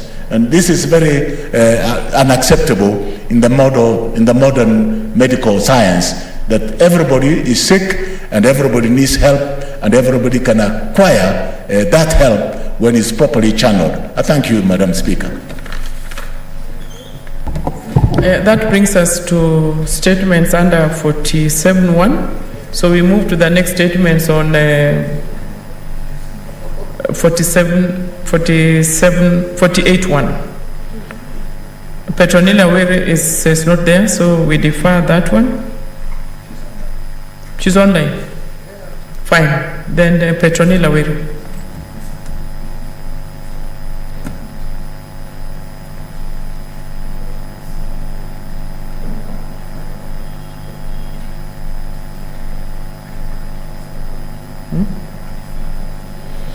We defer statement by Senator Petronilla Were.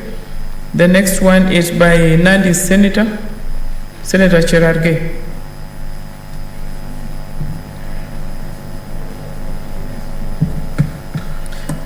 Thank you, Madam Speaker. I have two statements. I hope you'll allow me to read them concurrently so that I don't need to come. Yes, just go ahead, Senator. Thank you, Madam Speaker. Request for statement on the issue of mounting, regulating and control of roadblocks in Kenya. I rise pursuant to Standing Order 48.1 to seek a statement from the Standing Committee on National Security, Defense and Foreign Relations on the issue of mounting, regulating and controlling of police roadblocks in Kenya. In the statement, the committee should, 1, state the specific locations and number of gazetted roadblocks in Kenya.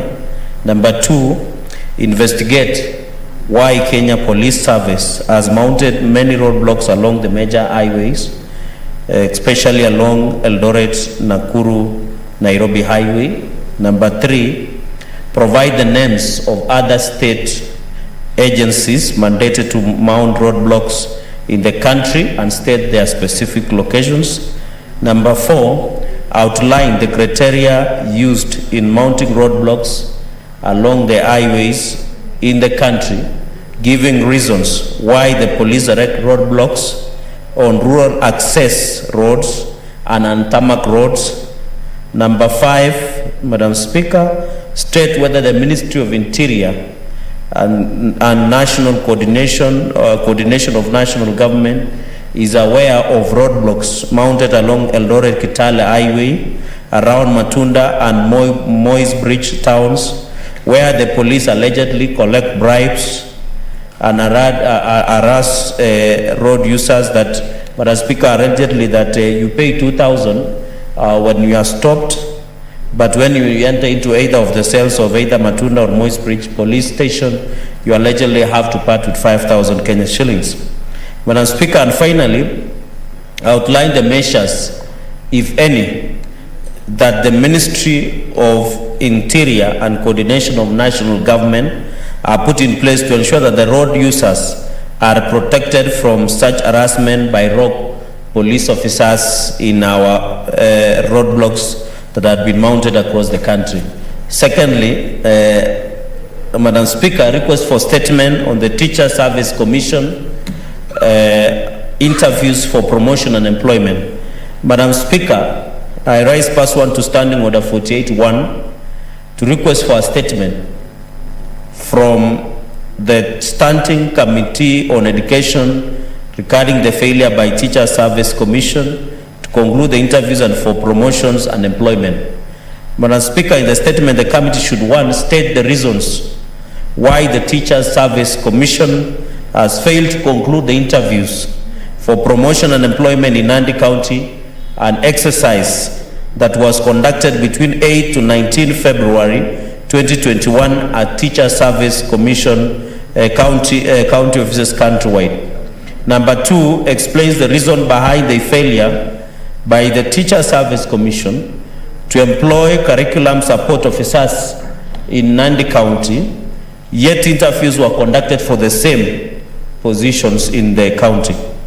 Madam Speaker, number three, provide the criteria under which the Ministry of Education and Teacher Service Commission uses in employing the curriculum support officers in Kenya. And finally, Madam Speaker, investigate whether the Ministry of Education has completed the exercise of interviewing and promoting curriculum support officers in the country, and state the number of curriculum support officers employed by per county in the entire Republic of Kenya. I thank you, Madam Speaker, for that opportunity.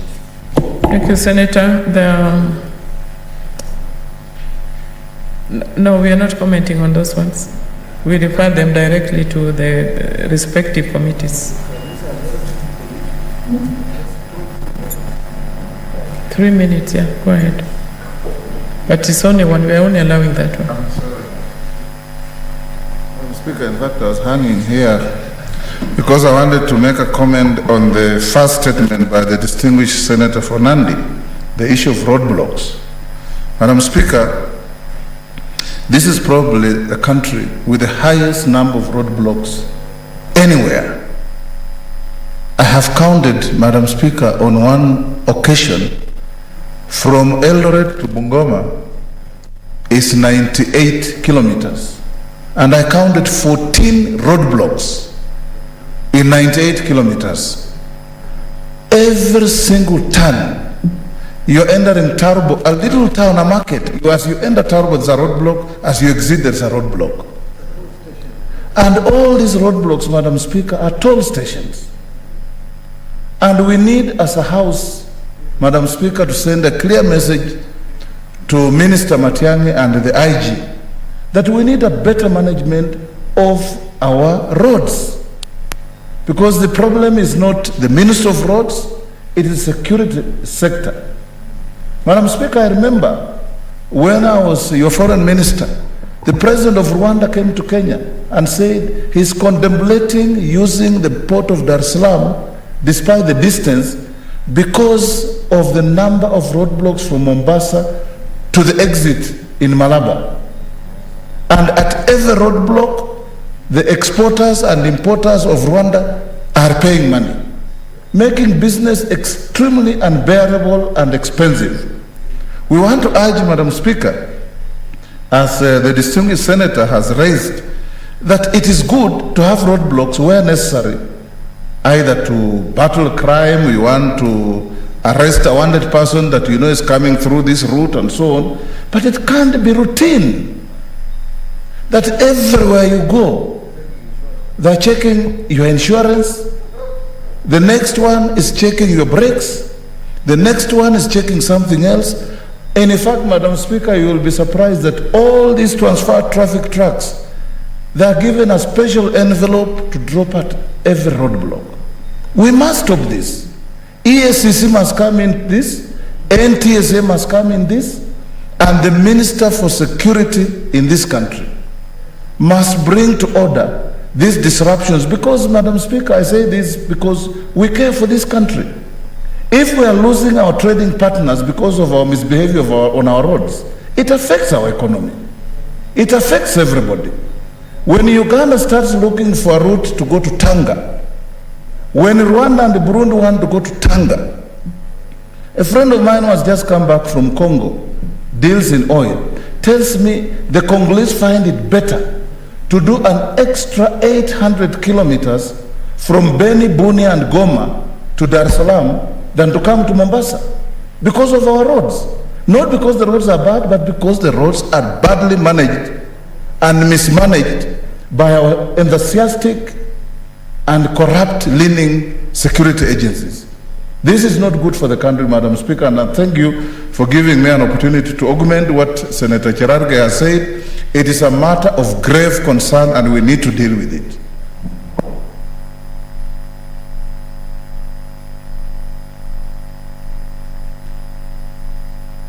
Honorable Senators, you know statements under 48A are supposed to be referred to committees, and our time for statement is far spent. So let me just give Senator Matsayo 2 minutes, please. Asante Bi Speaker. Bi Speaker, kwanza nataka kumpatia kongole ndugu yangu Cherargei, Senator wa Nandi, kwa hiyo statement yake kuhusikana na wale askari ambao wanaegeza usalama wakati wa jioni. Bi Speaker, utaona ya kwamba sasa hivi vitu vinawekwa pale kama chuma za kuzuia watu ama kuzuia magari. Hata imekuwa tena sasa si mambo ya kuzuia watu peke yake, si kuzuia magari peke yake, lakini pia wakati ule wakiwa wameweka hizo wanazuia pia watu. Mara nyingi umeona kwamba vijana wetu ni vijana ambao huwa wanaketi katika maeneo, hususan wale vijana ambao wanatafuta riziki ambao wanaipata wakati wa jioni. Watu wametoka kazini, wanaenda manyumbani, wakati wakishashukishwa mahali kwa bus stage, wanachukua bodaboda, wanaenda nyumbani. Utakuja kuona ya kwamba Bi Speaker, ya kwamba bodaboda ndio watu ambao wanapewa shida zaidi sana katika hii mambo ya roadblocks. Mtu amebeba abiria, anaambiwa kila safari atakayopita katika hiyo bodaboda, atakayopita katika hicho kikwazo cha kwamba ni lazima katika hiyo roadblock upite. Utaona safari hii akiwa anaenda anaambiwa lazima wache shilingi 50. Akirudi lazima shilingi 50. Sasa utapata kwamba kama safari yake ilikuwa leo atengeneze kama shilingi 200, atakuwa na shilingi 100. Na familia na yeye pengine na familia ya kuangalia ile pikipiki ameikodisha, ina haja ya kuingiliwa na petroli. Mwenye hiyo pikipiki pia anataka kitu hapo ndani. Sasa unapata ni hasara tupu ambayo inapata wale vijana ambao wanafanya kazi ya bodaboda. Sisi tunasema kwamba hivi viegezo ambavyo vinawekwa katika barabara kuzuia kama roadblocks. Nakubaliana na ndugu yangu Wetangula akisema ya kwamba hajaona katika nchi katika Afrika mzima kwamba Kenya. Bi Speaker, unanipatia dakika moja nimalize kwa hisani. You are forgetting I gave you 2 minutes and your 2 minutes is spent. So you want another 1 minute? Have it. Okay. Go ahead. Asante Bi Speaker. Bi Speaker, kwa ukarimu wako mimi nasalimu amri. Mimi nasema kwamba wale watu ambao wanateseka zaidi, ikiwa ni mabodaboda, kuwe na sheria ambayo itaweza kufuatwa, ili wakati wakiwa wanavuka pale kwenye ile polling station. Polisi wawache kuchukua hongo kutoka kwa bodaboda. Asante Mr. Speaker. Thank you, Senator. Now statement 4 is deferred. And we move to the next one, statement number 5 by Senator for Kericho.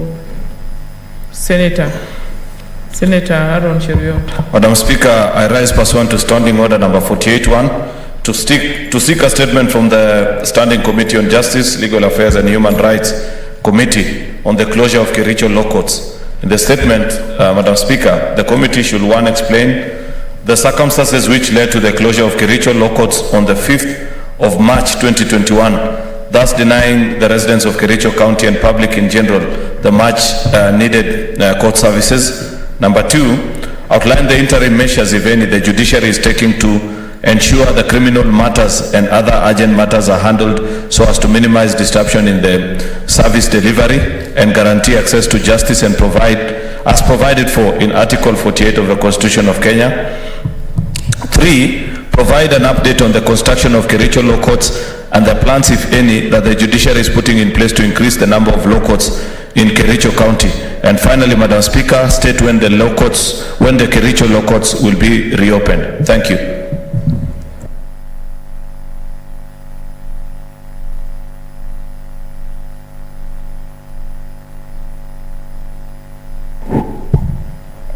Yes, Senator.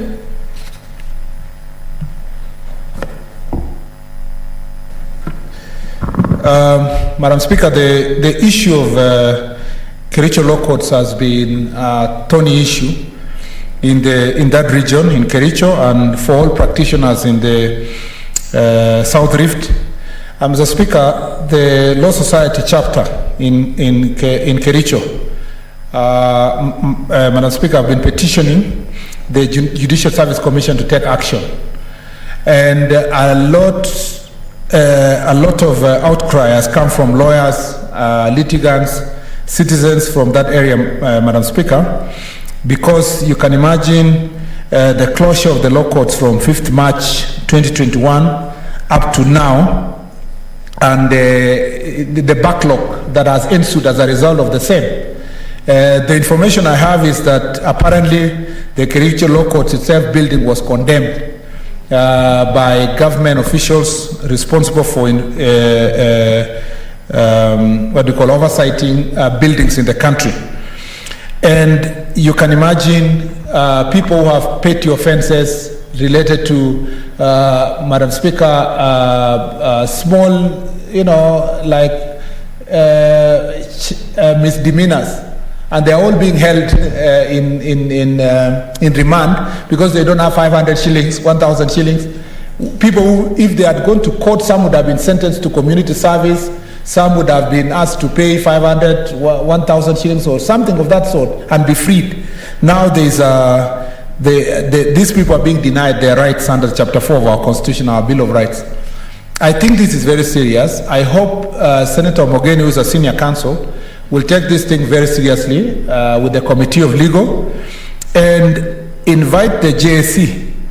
I saw a story in the newspaper that the Chief Justice, less than 3 months, less than a month or two, since she came to office, was complaining that judicial officers or JSC officers are being invited to various committees of Parliament. I thought, Madam Speaker, first of all, I don't want to give credibility to newspaper stories, but if that is true, because it was a headline story, if it is true, I hope that the Madam Chief Justice will separate her responsibility as the President of the Supreme Court and as a judge, and understand her role as an administrator and the chair of Judicial Service Commission. And it doesn't mean that she has to be there herself to come and answer the questions. The registrar can come. The vice chair of the Judicial Service Commission can come. These are serious issues. JSC should be interacting with Parliament as much as possible because that is where we're discussing matters of resource allocation and improvement of infrastructure of the judiciary. There is a part of the judiciary that is not concerned with separation of powers. which is basically dealing with administrative and infrastructure issues. Then the other part where you cannot dictate to a judge what decision they are going to make, when she's sitting as a judge of the Supreme Court, that is a different decision. I hope the Chief Justice, and I'm very glad that this Chief Justice, Madam Speaker, believes in the bottom-up approach of resolving cases in court, and that is the right direction. From the President of the United States to the Chief Justice of Kenya to the hustler nation in this country, bottom-up approach is the only way of solving this problem. And in a bottom-up approach to management style, I want her to deal with this issue of Kericho expeditiously, come before the committee, or even before the committee is convened. The Chief Justice should take time to ensure that he resolves this issue of Kericho, so that lawyers, judges, magistrates... sorry, Senator Oshilo Ayako, do you have an intervention? Thank you, Madam Speaker. Madam Speaker, just touched by the non-access to justice by our people of Kericho County, I wanted to inform Senator Murkomen if he agrees to be informed, and I notice he does. I can be informed by my student. Thank you very much. Madam Speaker. Madam Speaker, it is true. He is a very good teacher of international transactions, and he taught me very good law. Now, Madam Speaker,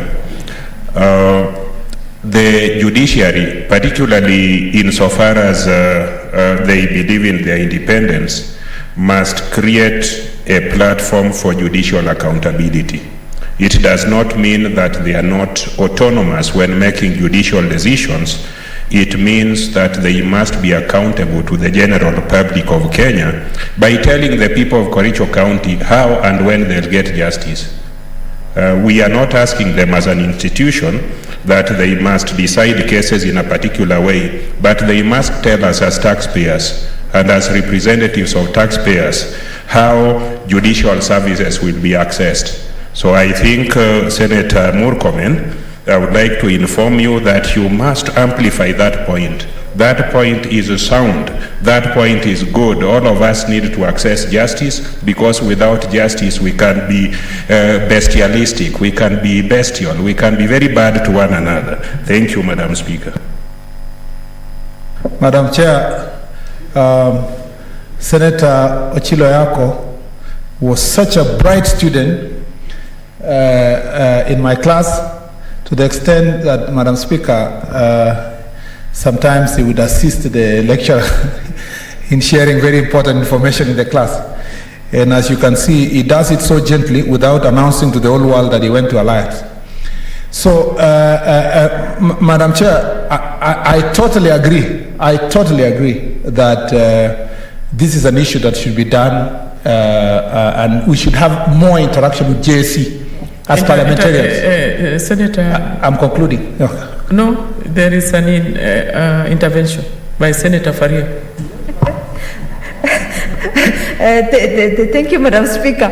I'm just wondering why it's such a, you're persona non grata if you went to Alliance in this house. I also went to Alliance. I want to announce. Thank you. Senator, continue. Madam We'll Chair, give an opportunity to all Alliance alumni is here. Yeah, it's a one way of praising Senator Ochilo Yako. So the point we are making is that we should have greater interaction with the judiciary when it comes to greater access to justice, and since if the building is an issue, if the building that was being used by the judiciary, the courts in Kericho is an issue, resources should be availed to the judiciary to quickly hire another space for the time being and deal with these issues, and especially for the poor hustlers struggling to access justice in Kericho County. I support this statement, Madam Chair. Honorable Senators, I'll just give one opportunity to the minority side. Senator Kilonzo Mutula Jr. That will be the end of comments on the statement. Time is spent, Senator, please. Oh, you want to say something? Okay.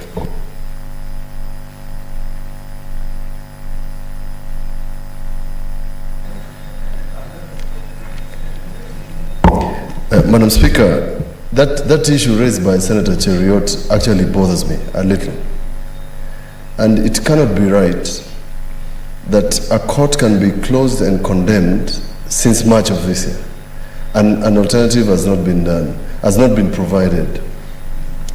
Madam Speaker, I did an election petition in Makueni, and I can confirm that that building was makeshift.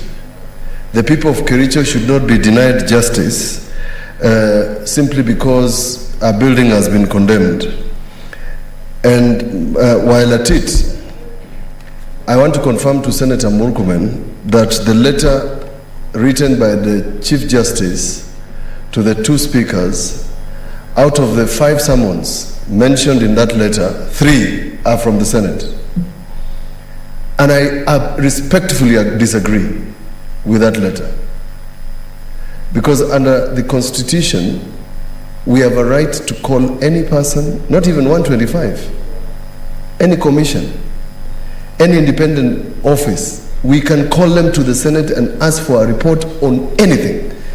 This morning we told the ombudsperson, Florence Kajuju, who revealed to the Legal Affairs Committee, Madam Speaker, that there are 5 institutions that have refused to respond to queries raised through the public. The National Land Commission on payment of compensation for land, the Pensions Department for people, Madam Speaker, somebody has waited for pension for 20 years. And when that person goes to Florence Kajuju as the ombudsman, the Pensions Department does not even respond. That is the same tone of letter I've seen from the Chief Justice. Does not appreciate the Constitution. That, and I must read it for the record, just for the avoidance of doubt. Reporting by commissions and independent officers. The Judicial Service Commission falls under this category. At any time, the President, the National Assembly, or the Senate may require the commission or holder of an independent office to submit a report on a particular issue. Madam Speaker, we are going to respond, and we will ask the Speaker to respond on our behalf, that the letter written to us by the Chief Justice is belittling this institution, because we can request for anything, and we can call them anytime, on anything, because what they are doing in the judiciary is serving the public. We represent the public, and we represent them more directly than they do, because they are appointed, we are elected. To close a court like Kericho, and Kericho is a very busy town, covering a very large area, is a matter that should go to the committee very quickly. In fact, these are one of those instances that the committee should, in fact, decide quickly and send that letter to the Judicial Service Commission. You can imagine the number of people, Madam Speaker, who are on petty offenses, who their cases have not been heard. And I say this because languishing in custody. Because when Senator Dulo was leading a committee with Senator Kajwang on imprisonment, I remember a young man who I met in Shukuza, Boston Institution. This young man told us that by the time his case was determined for him to be incarcerated in the Boston Institution, he was sodomized so many times. That is the problem of keeping people in custody. I recently watched a video of a gentleman who is in committee, forwarded by Senator Faki, who is in custody for buying a mobile phone for his daughter that had been stolen from a crime scene involving the former police commissioner Matthew Itere. Madam Speaker, this matter is very urgent, and I hope that we can get some responses quickly, because the judiciary can even get a tent. The trial of Governor Obado, those who are watching, is it being done in a building? No, it's being done in a tent. Because the judiciary in Nairobi has found an alternative during COVID to dispense justice quickly. So if a building is condemned, buy a tent make sure that the people of Kericho receive justice. Thank you. Senator Christopher Langat.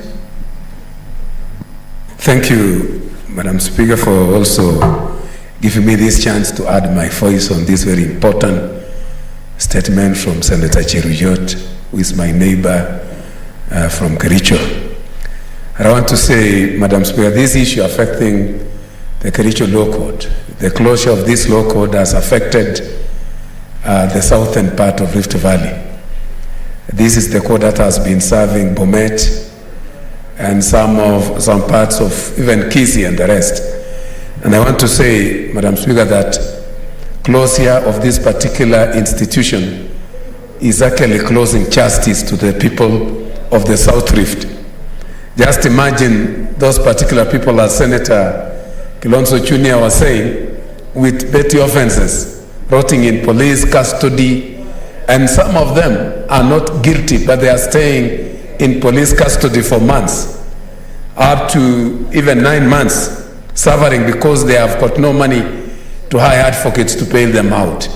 So this one has created a lot of problems, and just imagine such a situation during this particular time of COVID-19.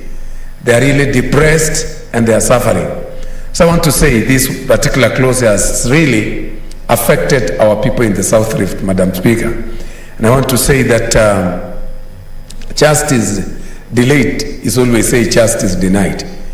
This particular law court should be open with immediate effect so that it may serve people in that particular region.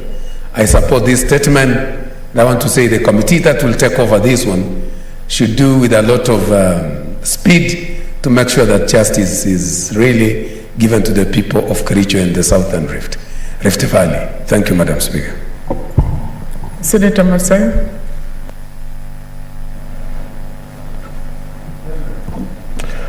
Asante Bispika. Bispika, mimi nikiwa kama mmoja wa wale watu walikuwa majaji na tukaweza kustaafu, Bispika, ni jambo la kusikitisha sana, kwa sababu tunajua koti si jengo. Koti si jengo ama si nyumba. Koti ni hakimu. Hata akiwa mahali popote, yeye bado ni hakimu. Mtu akiitwa jaji, ukimpatia tent, ukimpatia kiti chake cha kuketi, ukimpatia meza, hiyo imetosha. Hiyo ni koti. Spika, kwa watu wa Kericho ni jambo la aibu, ni jambo la kusikitisha kuona ya kwamba ikiwa serikali inaweza kukubali ama kuachilia koti kufungwa na watu wa Kericho kukaa bila mahakama, ni jambo la kusikitisha. Kuna mambo mengi sana wakati ule nikiwa huko yalikuwa yanatokea na tunapata zile complaints. Vijana wadogo wanawekwa katika seli ambazo sizo, hata mabarobaro pia wanawekwa, alafu usiku kunatokea mambo aliyosema huyo ndugu yetu Mutula Junior. Ni jambo la aibu.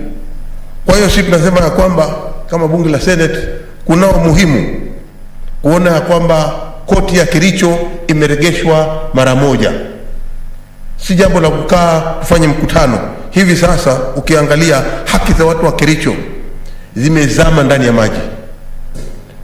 Kericho si town ndogo. Kericho si town kama vile unaweza kusema pengine ni karibu na Kakuma kule. Kericho ni mji ambao uko na watu kufanya biashara. Kericho ni mahali ambapo mambo yanaendelea, si ya kibiashara, si ya kielimu, hata uhalifu pia huko. Sasa mimi nashindwa hawa mahalifu hiyo hata hiyo Kericho hata wakipelekwa katika hizo jela basi zinazaa. Kwa sababu imekuwa sasa wale wahalifu kila wakishikwa wanarundikwa, hawaendi kotini. Hili ni jambo ambalo lazima sisi tulitafakari, na kuna umuhimu wa kwamba hatua ichukuliwe mara moja kuona ya kwamba koti ya Kericho imefunguliwa. Asante Mr. Speaker. Finally, Senator Wetangula Moses Masika.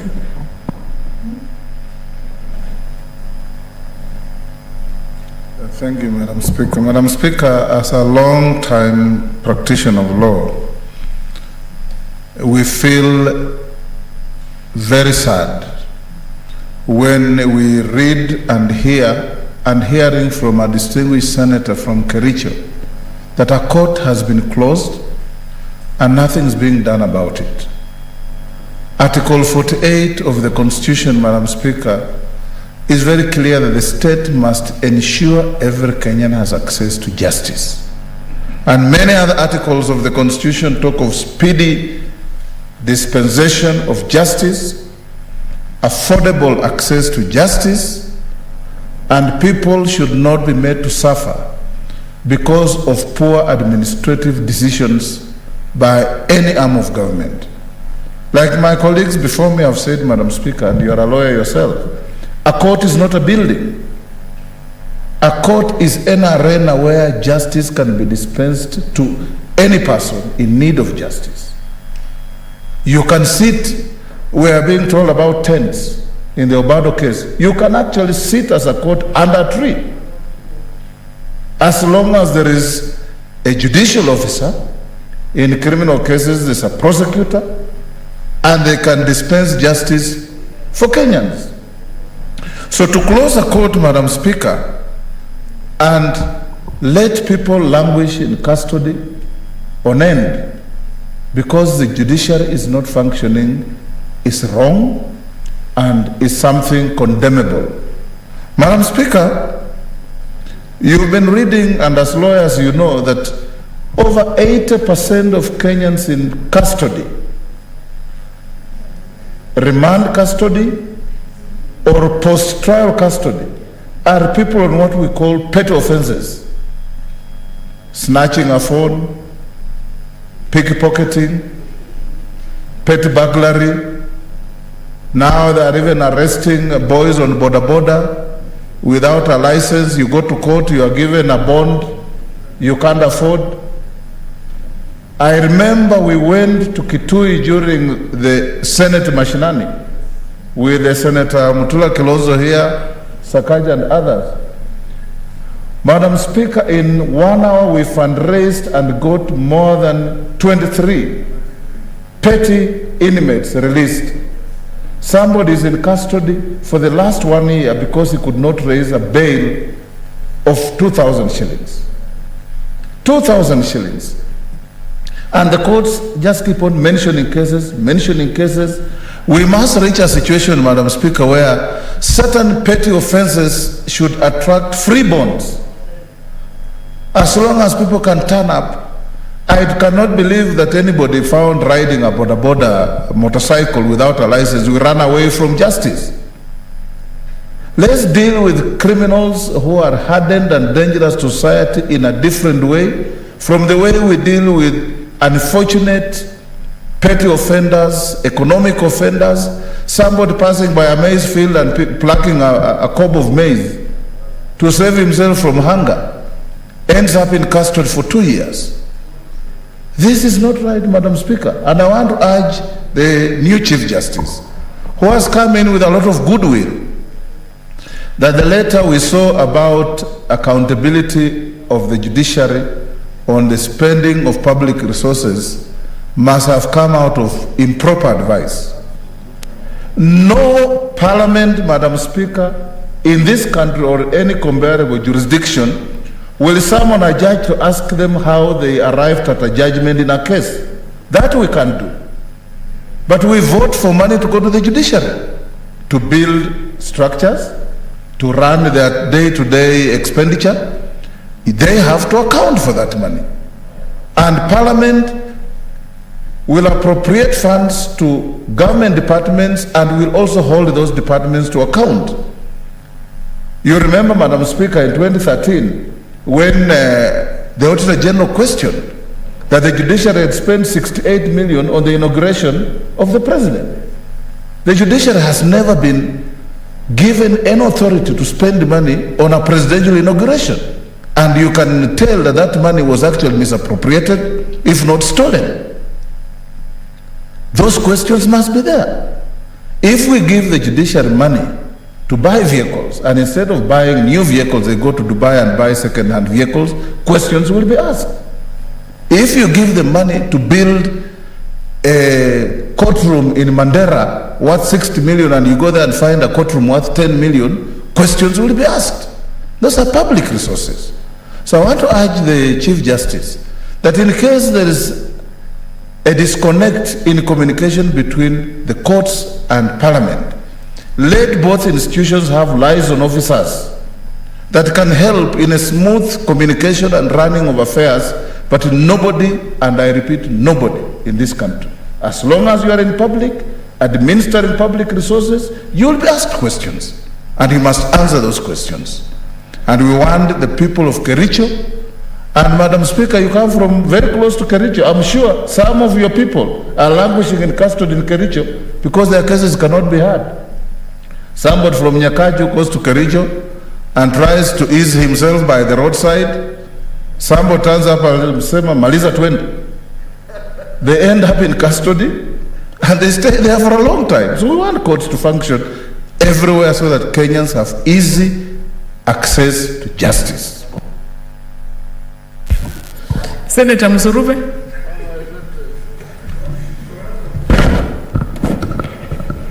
Honorable Speaker, thank you for giving me this opportunity to support the statement by Senator Cherokee. Senator Cheriot concerning the closure of the courts. Honorable Speaker, when it comes to issues of courts must always be open. And I'm saying like this, Honorable Speaker, because in a society, you'll always find that people have issues. And sometimes, if people are not managed well, they may even take the law in their hands. Like in a situation where there is crime in a village, and this matter is not reported to, to the authority that's supposed to deal with it, authorities that enforce law. You'll find that people can take the law in their hands. It has been evident that sometimes a thief is found and is even burnt to death. Sometimes he's even stoned and all that. But you see, when courts are in place and they're open, then the law can actually deal with such crimes. And Honorable Speaker, when the courts are also closed, the rate of crime goes high. And when the rate of crime goes high, there are many things that will be affected. Issue of development. Like for example, in a situation where someone's stall is broken into and all his goods, merchandise are taken, that already takes that person back very many years because he already had a startup capital that he invested in his merchandise and he has started earning a living. But when crime happens and all his goods are taken away, it means that the person cannot even provide for his family. Honorable Speaker, there are cases also when we see people being mugged in their own houses, people also having their houses being broken into and their premises. So if the law is not there to enforce, order, to ensure that people are safe, to ensure that people are secure, we'll have a lot of insecurity. And in a state where we have a lot of insecurity, then the environment is not conducive even for development. The environment is not conducive for trade. And Honorable Speaker, even human rights basic human rights will also be violated, Honorable Speaker. And I want to say that there is need for urgent reopening of the law courts in Kericho, so that the people of Kericho also are not affected unnecessarily. And Honorable Speaker, as I speak about the issue of reopening these law courts, we have also to find out, are there other law courts in other parts of the country that are also closed? In the 47 counties, there is need for the laws to be open. And Honorable Speaker, there are also cases of land that sometimes have taken too long. You find that neighbors have been having issues of land, and you know how emotive land can be. Sometimes even you'll find neighbors murdering each other, killing each other, because the cases are dragged and the land issue has not been resolved. But if these issues are brought, on board and, they're solved in court, that is a legal way of guaranteeing someone to have his land peacefully, Honorable Speaker. Because there are some people also who arrogate, land to themselves, the land that does not belong to them. Some people even arrogate, land that belongs to the poor and the vulnerable, around them, and they make it their own. But when the law courts are open and issues are taken up legally, then people can have their deserving, titles for lands, their deserving cases resolved, amicably. Honorable Speaker, the issue of human rights is an issue that we must all be concerned as senators and in the 47 counties. And when it comes to these human rights issues, the law comes in clearly to ensure that people's rights, basic human rights, are not violated, Honorable Speaker. When you're talking of human rights, we are talking of many rights. We are talking of, a right to stay anywhere in this country, a right to own property, a right to do what you are doing. As long as you are within the confines of the law, you are supposed to be protected. And Honorable Speaker, the Constitution comes out clearly to state that everyone needs protection. Sometimes we find that people end up not being protected just because of criminals. Like, I want to talk about the issue, to cite the issue of boda industry. And Honorable Speaker, I remember you came out very clearly about the boda industry. In the boda industry, you'll find that sometimes even bodas are, mugged. Sometimes they're even, denied their rights to ride, because sometimes they ride people who are even muggers. They ride people who are ready to attack them. But these people should be protected. And who protects them? It should be the law, Honorable Speaker, so that they're identified, they're given protection, because they provide economy for our country. They make sure that they're able to get a living for their children, Honorable Speaker. And they're some of the best thriving business people, Honorable Speaker. Now, Honorable Speaker, I support this statement, and I strongly support that all law courts should be open so that justice is not delayed. Honorable Speaker, if justice is denied, if justice is delayed, it is very unfair for a country that is supposed to be peaceful, for a country that preaches peace. Honorable Speaker, since the colonial times, we have been striving for peace. And so, Honorable Speaker, we need to do it legally, we need to do it lawfully, so that all citizens feel that they're protected, they're secure, and they're able to do their businesses, progressively, as Kenyans. Thank you, Honorable Speaker, for giving me this opportunity. I support this statement. Thank you, Senator. Finally, we give to Senator Mwinyi Haji. Senator for Mombasa, where he's on Basho.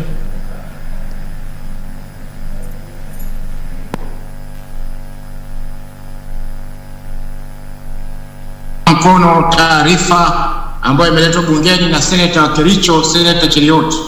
Mheshimiwa Spika, mahakama ni huduma za dharura kama vile huduma za afya na huduma nyinginezo. Kwa hivyo kufunga mahakama hususan wakati huu wa corona ni kinyume cha katiba na vile vile pia ni kinyume cha maadili. Mheshimiwa Spika, mahakama zinaweza kaa mahali popote. Kitu kinachotakiwa ni mipango ya kuhakikisha kwamba kuna usalama na kuna vifaa vya kutosha kueleza mahakama hiyo kufanya kazi. Mheshimiwa Spika, tumeona Mombasa mahakama zimekaa chini ya miti na watu wakahukumiwa na wakapata haki zao, na vile vile chini ya hema mahakama zimeweza kukaa pia bila matatizo yote. Kule Rwanda wakati kulikuwa kunasikizwa kesi za jinai kutokana na mauaji ya kimbari ya mwaka 1994, mahakama nyingi zile za Gashasha zilifanywa chini ya miti ambapo wananchi waliweza kupata huduma bila matatizo yote. Kwa Mheshimiwa Spika, kufungwa kwa mahakama katika eneo la Kericho, Mheshimiwa Spika, unasababisha dhiki nyingi kwa wananchi ili ambao wanahitajia mahakama huduma za mahakama wakati wa kesi za jinai na vile vile kesi za kibinafsi ambazo zinafanywa katika mahakama hizo. Mheshimiwa Spika, pia nachukua fursa hii kukemea kauli ya Jaji Mkuu anaposema kwamba bunge halina nafasi ya kuweza kuichunguza Judicial Service Commission. Mheshimiwa Spika, tume zote zinapokea ruzuku kwa serikali, na hii kama tume ya mahakama pia ni moja ya zile tume ambazo ziko kikatiba na zinatakana zieleze ama zitoe tarakimu zao kwa bunge. Kwa hiyo Mheshimiwa Spika, kauli ya jaji mkuu haifai kunyamaziwa. Lazima bunge liweze kutoa taarifa na kumjibu jaji mkuu, kuhakikisha kwamba hawazuii maafisa wa mahakama kuja bungeni kujibu maswali ambayo wanatakana kujibu. Asante Mr. Speaker kwa kunipa fursa hii. Thank you, Senator. Next order.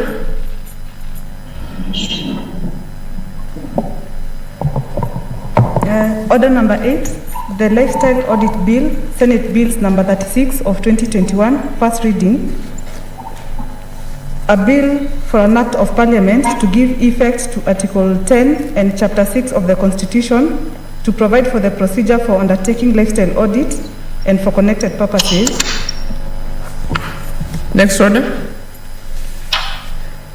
Order number 9, the Intergovernmental Relations Amendment Bill, Senate Bills number 37 of 2021, first reading. A bill for an act of parliament to amend the Intergovernmental Relations Act to streamline the procedure for the transfer and delegation of powers, functions and competencies between the two levels of government and for connected purposes. Next order. The order number 10, the County Government Amendments Bill, Senate Bills number 38 of 2021, first reading. A bill for an act of parliament to amend the County Governments Act and for connected purposes. Honorable Senators, for the convenience of the House, we move to Bill number 20.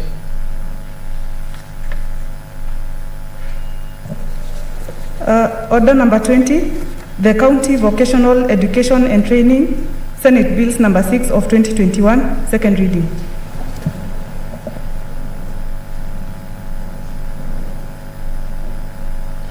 Senator Milgo.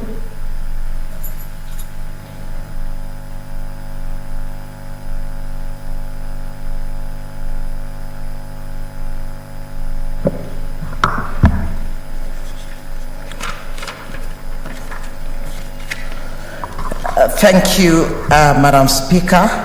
The County Vocational Education and Training Bill 2021 be now read a second time. Madam Speaker, before I go through this bill, I want to take this opportunity to thank my committee members, the great committee members of Education Committee that came up with this bill. First of all, Madam Speaker, it is just recently that I celebrated the first anniversary of being chair to this committee. And Madam Speaker,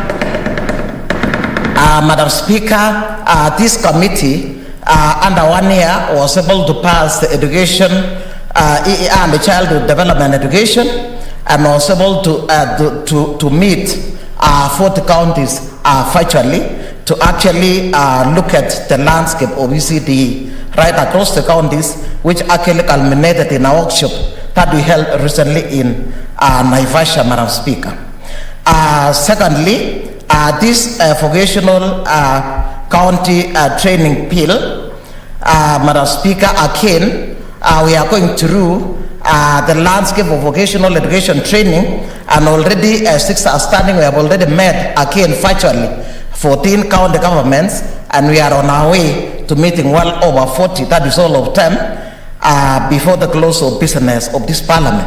In other words, we shall be able to pass the bills that speaks to the education, the functions that belong, or in this case that affects, that are domiciled at the county governments. Madam Speaker, my committee came up with this vocational education training bill based on the fact that sustainable development number 4 is speaking to issues all-inclusive education and leaving no one behind. Madam Speaker, we did realize that despite the fact that there has been free education starting in 2003, what happens is that we still have children left out after completing 8 classes, standard 8. We even still have others being left out. That is, those completing standard 8, not all of them will join the second level of education, despite the fact that it is free. And then those completing high school, like for example, this year, those that completed high school, second cycle of education was 747,161. But then those are the only ones that will join. Those that will join university education are 747,161. But then 604,021 will not qualify to join university education, Madam Speaker, nor will they qualify to join a higher diploma in TVETs. For this particular case then, Madam Speaker, we did realize that there is need to develop the vocational training centers to actually take up this particular load, and in this case develop skills that are important for startup businesses, they are important for self-employment, and in this case develop varied careers in construction, in healthcare assistance, in mechanization, in technical such as computer, in agriculture, machinery, and even in carpentry, automation, and such like, Madam Speaker. Madam Speaker, we are now in a changing world where the economy is changing and more than ever before requires technical skills, and therefore, as a country, we need to actually rethink the mission to actually provide or present students with high skills that in this case will be transferable, that will apply to the new economy. Madam Speaker, it is time to invest heavily in technical and create skills that will in this case spur jobs in the blue economy, which is the new frontier in employment for our youth, Madam Speaker. This is away from the white-collar jobs that has been there for a long time. Madam Speaker, this will go a long way in curing unemployment of the graduates from technical institutions, because those graduates with technical skills, Madam Speaker, are actually not going to look for employment, but then they find them, and therefore they'll be constantly employed, because construction will always be there. We have very many jobs that require such skills, and therefore employment is guaranteed. This is the very reason, Madam Speaker, that the Jubilee government in 2013 thought of actually setting up, came up with a strategy to set up TVET institutions in every constituency, and at the same time requested the county governments to fund vocational training centers which are domiciled in those particular counties. Madam Speaker, furthermore, we need to churn, as I said, this is a new economy, we need to churn job-ready graduates which will spur, or in this case, have skills set to actually be in tandem with what is happening in the world over. Like, we need skills to attain the Big Four agenda of manufacturing, universal healthcare, affordable housing, food security, as well as Vision 2030 and the 17 Sustainable Development Goals of achieving high growth. Madam Speaker, just apart from this, there is the political, the social, and the economic blueprints that in this case require, or in this case, are skills intensive. Madam Speaker, apart from this, we also have Agenda 2063 that is expected to actually come up with flagship projects that will actually spur an all-inclusive economic growth in our country and Africa at large. And Madam Speaker, these are in the areas of agriculture for value addition. They are in the areas of industrialization, in the areas of logistics, in the areas of transport, in the areas of machinery, food and beverages. They are in the areas of even science and technology. They are in various areas that are skills, which demand high skills, Madam Speaker. And this will go a long way to provide high quality standard of life, and in this case, where citizens are living, having a very wonderful well-being, Madam Speaker, and they cannot be able to do this without gainful employment.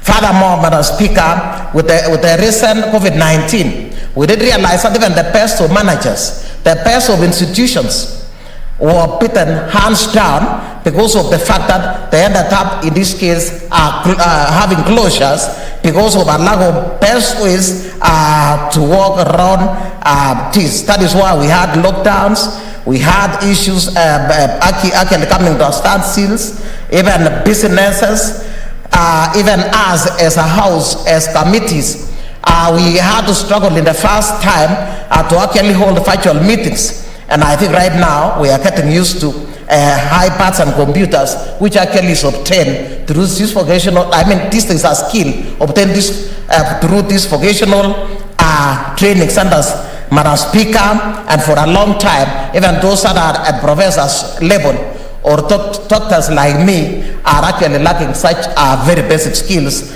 that are very important when it comes to actually day-to-day management.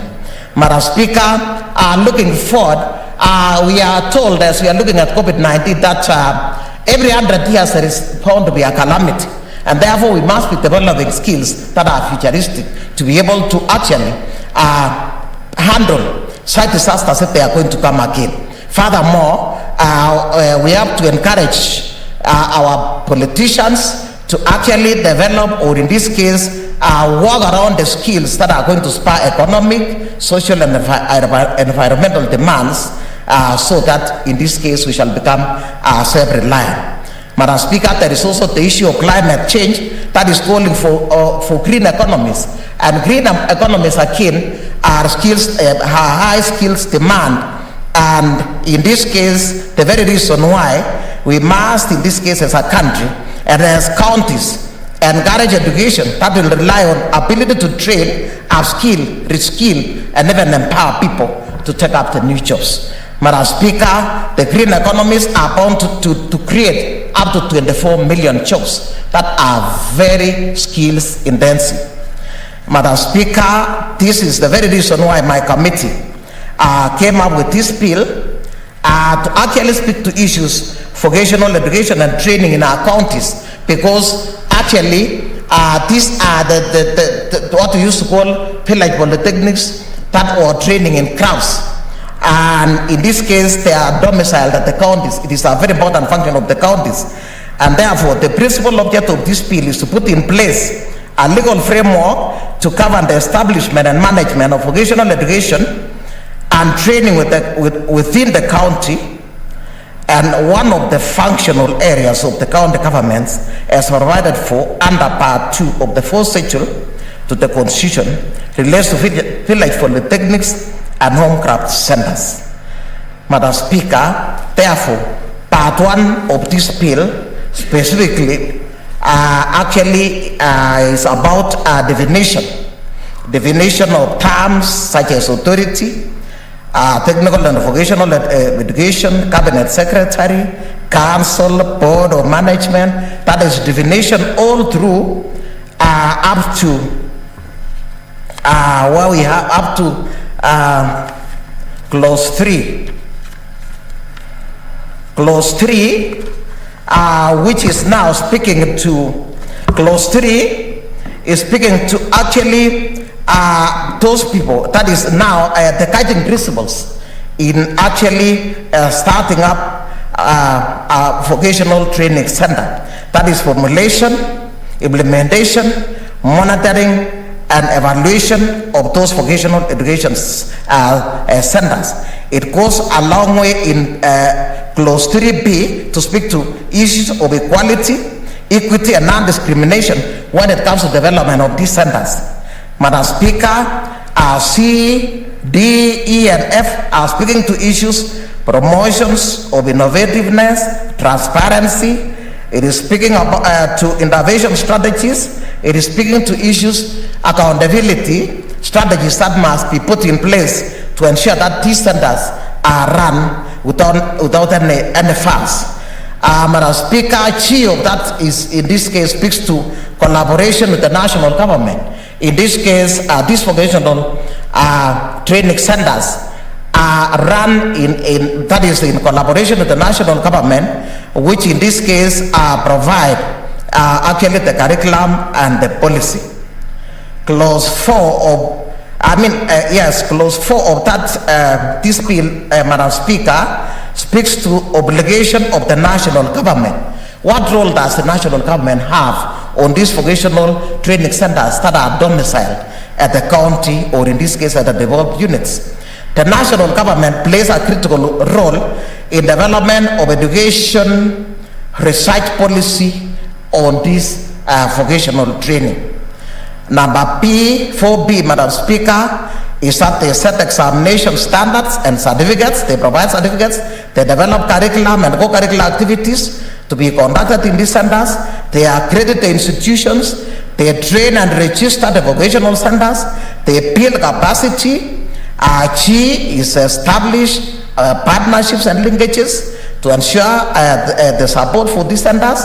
H, in this case, setting of standards for registration and licensing of vocational centers, setting of standards, that is under F, and share in this case is provision of budget and resource mobilization to subsidize vocational education centers. As I'm reading number 4F, clause 4F, Madam Speaker, no, clause 4J, Madam Speaker, it is unfortunate because earlier on, before the budget 2020-2021, this developed unit used to receive Kenya shillings 2 billion that was ring-fenced for vocational training centers. However, right now, this particular budget is going out as equitable share. And at the course of my committee, actually looking at the landscapes of vocational that is training centers, we did realize that there are governors that have not even scratched the ground. They have not even provided any materials, Madam Speaker. Neither have they even employed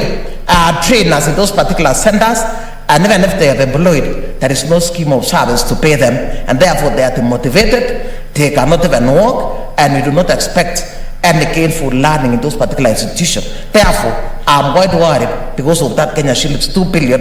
And we kept on actually struggling as a committee to bring it back. But when the close of the budget came, this one was still dispersed as equitable share.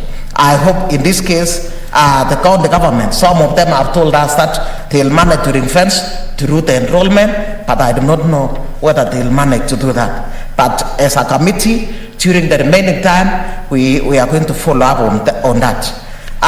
The national government again plays a critical role in vocational. Senator Dr. Milgo, yes. There is an intervention by Senator Faria. Okay. I wanted to know if she wants to be informed. There's something I want to give her in terms of the budget. The budget of this year compared to last year, there's 53 billion extra that His Excellency President provided. Remember, after they had the stalemate in the Senate regarding the formula, the 53 billion extra was provided. And given each county has much more money, so unless a governor does not want to do the vocational training work, they have much more money at their disposal that they can use. I just wanted to send, so let them not give you that excuse that ring fencing is not there, therefore we don't have to do it. They have much more money that was at their disposal, much more than what was at their disposal last year. Thank you, Madam Speaker. Proceed, Senator Milgo. Thank you, Deputy Majority Leader, for that information. Actually, you know what we mean by management, and we know our governors, when there is nothing specific, they'll always actually mismanage, they will divert the funds, and we are saying, come the future, if it is possible, it is important to ring-fence that particular funding, because all the time it is important when we have funds and they go to the county functions full of funds, and in this case to be identified for the various food hits. Another very important function played by the national government under Clause 4K is monitoring and evaluation to ensure implementation is going on well. Another under high is in this case implementation qualification framework, and to check on progress and to recognize qualifications and credit transfers and waivers. M would be looking at implementation framework for progress in terms of training. Clause 5, Madam Speaker, speak to issues obligation of the county governments then in developing this. This is where the 2 billion now comes. They play a very critical role in terms of procuring and putting in place the necessary infrastructure. Just apart from this, of course, to ensure learning and teaching resources for delivery of this particular important training skills. They must be able to accurately assist in formulation and implementation of specific programs and policies borrowed, of course, from the national government. And in this case, they are also responsible for staffing the same institutions. And Madam Speaker, as you are derogating the governors, we did realize that some of them have employed those ones that are not trained. And you remember in the beginning I said these are very high skills. That is why we were beaten hands down when it came to virtual meetings in the first instance. And in this case, some employ those that are not trained so that they can pay peanuts. And so without, despite the fact that we have been, the ministry set out actually a scheme of service, we found that some governors are still actually moving around with no scheme. Also, the county government is responsible again for implementation of policies and strategies and standards that should be developed under the implementation of this act. They are also supposed to provide funding necessary for development of education standards. They are also supposed to identify trainees with special needs and develop assessment centers that we are calling EAC centers. These EAC centers are not there. Therefore, at the course of our interrogation, we were asking them how they identify those that are having hearing impaired, those that are not seeing, those that have got mental cases, and that they are only simply saying they have developed a ramp. Somebody is imagining that disabilities is simply a ramp. A ramp is not the end of the story. They are assistive devices. And in this case, they must be able to develop centers that we are calling EAC centers, assessment centers, to know this child should be placed where. That is for placement. Under clause 5G is speaking to public awareness and advocacy.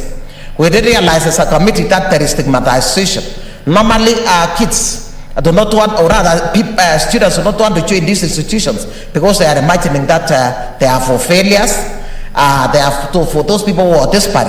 So this stigmatization again, the county governments are encouraged to actually create awareness on the importance of the skills that are developed through this. Under 5H, Madam Speaker, to collaborate, the county government is supposed to collaborate with the national as well as local institutions to provide vocational education and training and to promote access and up-to-date and timely information.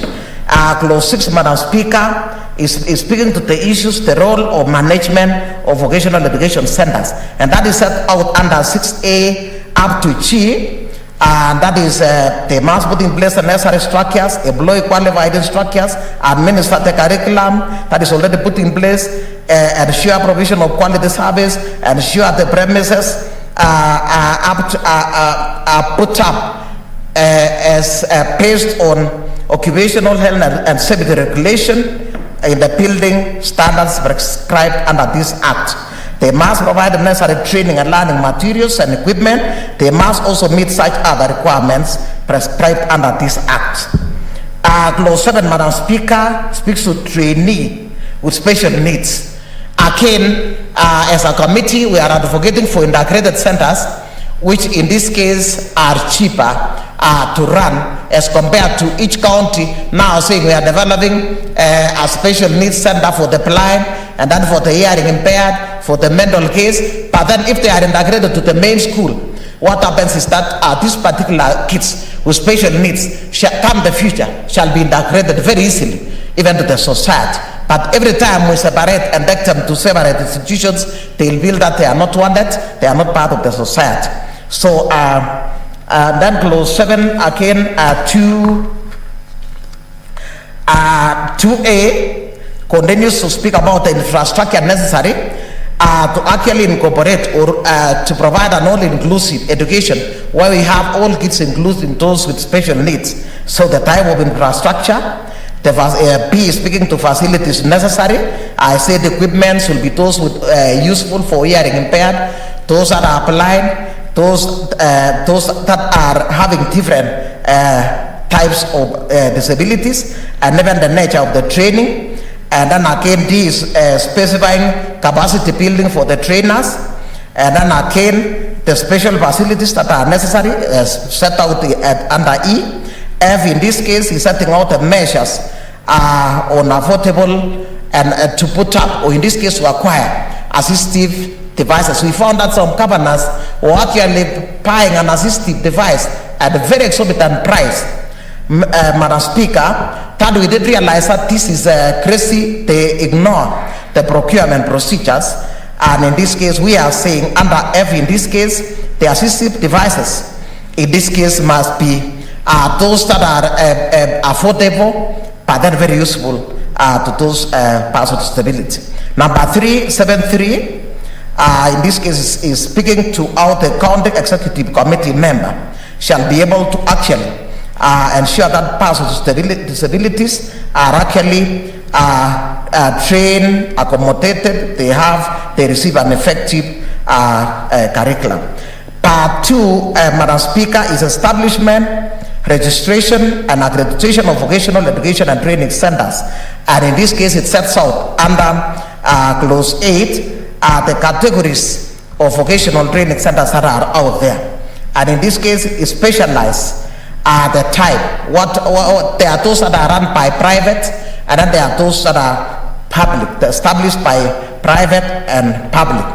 And then under 9, Madam Speaker, it is speaking to the fact that the county government, in consultation with the relevant stakeholders, must in this case establish and maintain a record of all those training centers, including integrated centers, so that at the demand of one register, one will be able to tell how many integrated centers are here, how many vocational training centers are in this county. Clause 10, Madam Speaker, is speaking to issues sponsorship. We said sponsors come in form of religious persons, and here in this case, these people must be, in this case, there must be a regulation to govern them. We have seen in the past how religious people will come and even want to affect the curriculum, but we are saying the role of the sponsor here is to ensure that there is quality education, and in this case, education and training, and they must work together with the board of management in line with the curriculum set out by the Ministry of Education.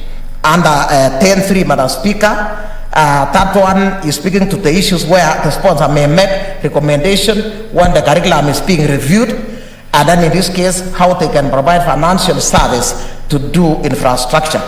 Under number 10.4, Madam Speaker, that is the checks to avoid compromising professional standards that may come from sponsors if they are not sure of their function.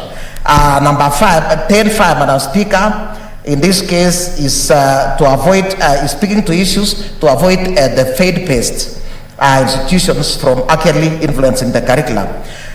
Clause 11, Madam Speaker, is talking about registration of persons to provide training in those particular institutions. In a short while, we shall be bringing another bill on interpreters and trainers.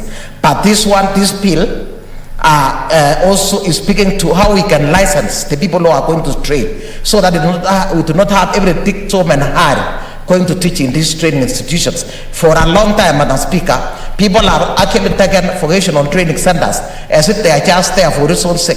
But you'll realize, I've said, they are the skills, they are the futuristic skills required to spur our economy. So again, this B under number P, that is 11P, it is speaking to how a license of a trainer can be cancelled.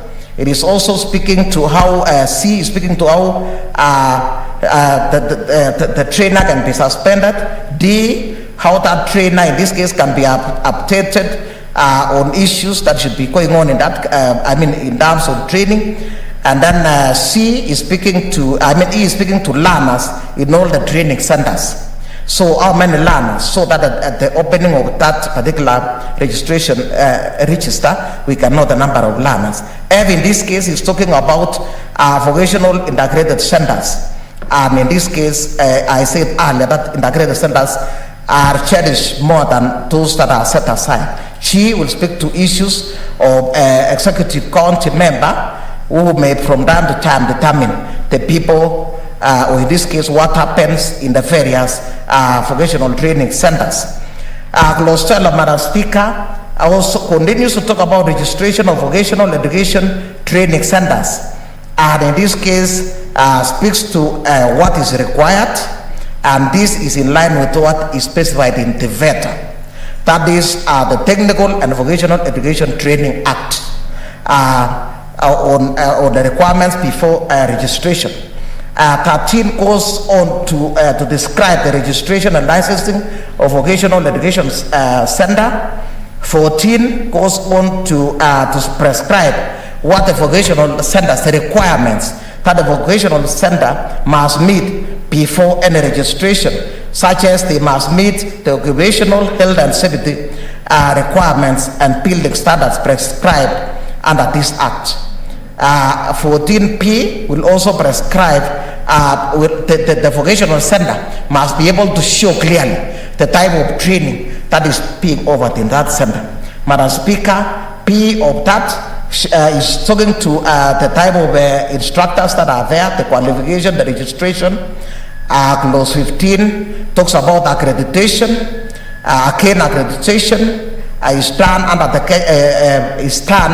the Technical and Vocational Education and Training Authority boards for accreditation from the national government. 15.2, Madam Speaker, is setting out how one can apply the form that is used to apply for accreditation. 15.3, Madam Speaker, is speaking to issues the type of curriculum that must be set out by the Cabinet Secretary. So the curriculum, as I said earlier, is actually the role of the national government, so that we have a standardization of vocational training right across the country. Madam Speaker, clause 16 speaks to cancellation of a license and the registration, so that we don't have, in the past, would have people waking up and just going to cancel a certificate. But then here, there are procedures to be followed before a certificate to provide vocational education and training is cancelled. I said earlier, this vocational education training, there are those that are run by private entities and those by public. So we can find that at times there are those that have violated the act and they must be cancelled, but then they must be given a chance actually to explain. And so they must have, in this case, under 16A, B, C, must maybe have had some, shown some criminal activity. Maybe they could have actually shown that they have closed down without actually specifying the reason why. And then 16.2 is also still speaking to a role of the executive committee member on going about this. Where the committee member must ensure that the licenses that are issued must, in this case, are met, the institution must have met the requirements before such licenses are issued. Clause 17, Madam Speaker, continues to speak to the procedures of notice of non-compliance. Just before we cancel, we give a notice. And then under 2, clause 17.2, P, this how it should be done in writing, under information, steps to be taken, time taken, condition information, and then again 17.2a speaks to how a period can be extended with the requirement of that person whose institution was going to be shut down. Clause 18, Madam Speaker, is speaking to closure of a vocational education and training center. Again, it cannot be done without consultation, and here the county executive member must consult up to and including the national government. Madam Speaker, that goes all the way up to 4, which is still speaking to how closure will be brought. Number 3 is speaking to the manner in which those that are failed are handled before the final closure. Clause 19, Madam Speaker, is also speaking to how that is the penalty. How if a person contravenes the provisions of 10.3, 12, 15, 18.1 of this act, that person commits an offense liable to a fine not exceeding 5 million and imprisonment of a term not exceeding 3 years or both. Part 3, Madam Speaker, shows the management of vocational, is speaking to management of vocational education and training. And this one actually starts with clause 20, where each county government is responsible for the overall management of course management through a board of management. And 22 is speaking to how a committee member shall be able to actually determine that is the type of management that must be in every institution, and clause 21 sets out the members that must be in the board of management. Madam Speaker, 21.2 is talking about how the bodies that it is not a corporate entity, the membership of that board, how the board is elected. Under 4, it is showing how the county executive shall appoint the board members through a county gazette.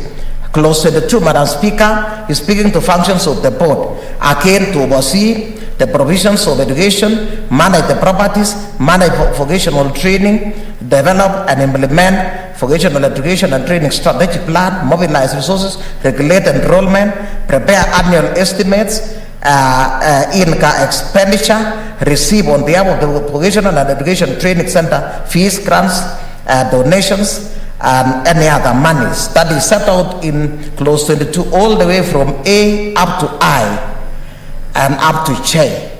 All of that is the role of the Board of Management.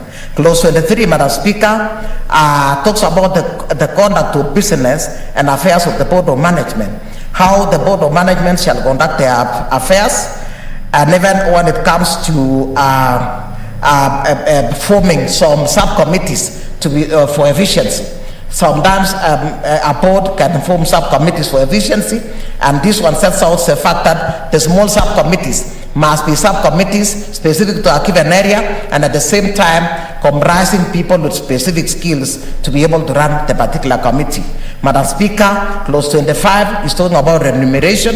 This should be done by the Public Service Board in line with that set out by the Salaries and Remunerations Commission, so that we do not have some illegal remuneration of the board members. Clause 26, Madam Speaker, talks about vocational, that is vacation of office. How a board member can vacate office, maybe if the member dies, resigns through writing a letter, convicted of an offense, absence from 3 consecutive meetings, contravene chapter 6 as physical or mental incapacity, incompetent, a charged, bankrupt, and on and on. All those are conditions for vocations, for vacating office as set out in clause 26. Clause 27, Madam Speaker, is speaking to annual report on governance, which must be provided by the Board of Management to the Executive Committee member to show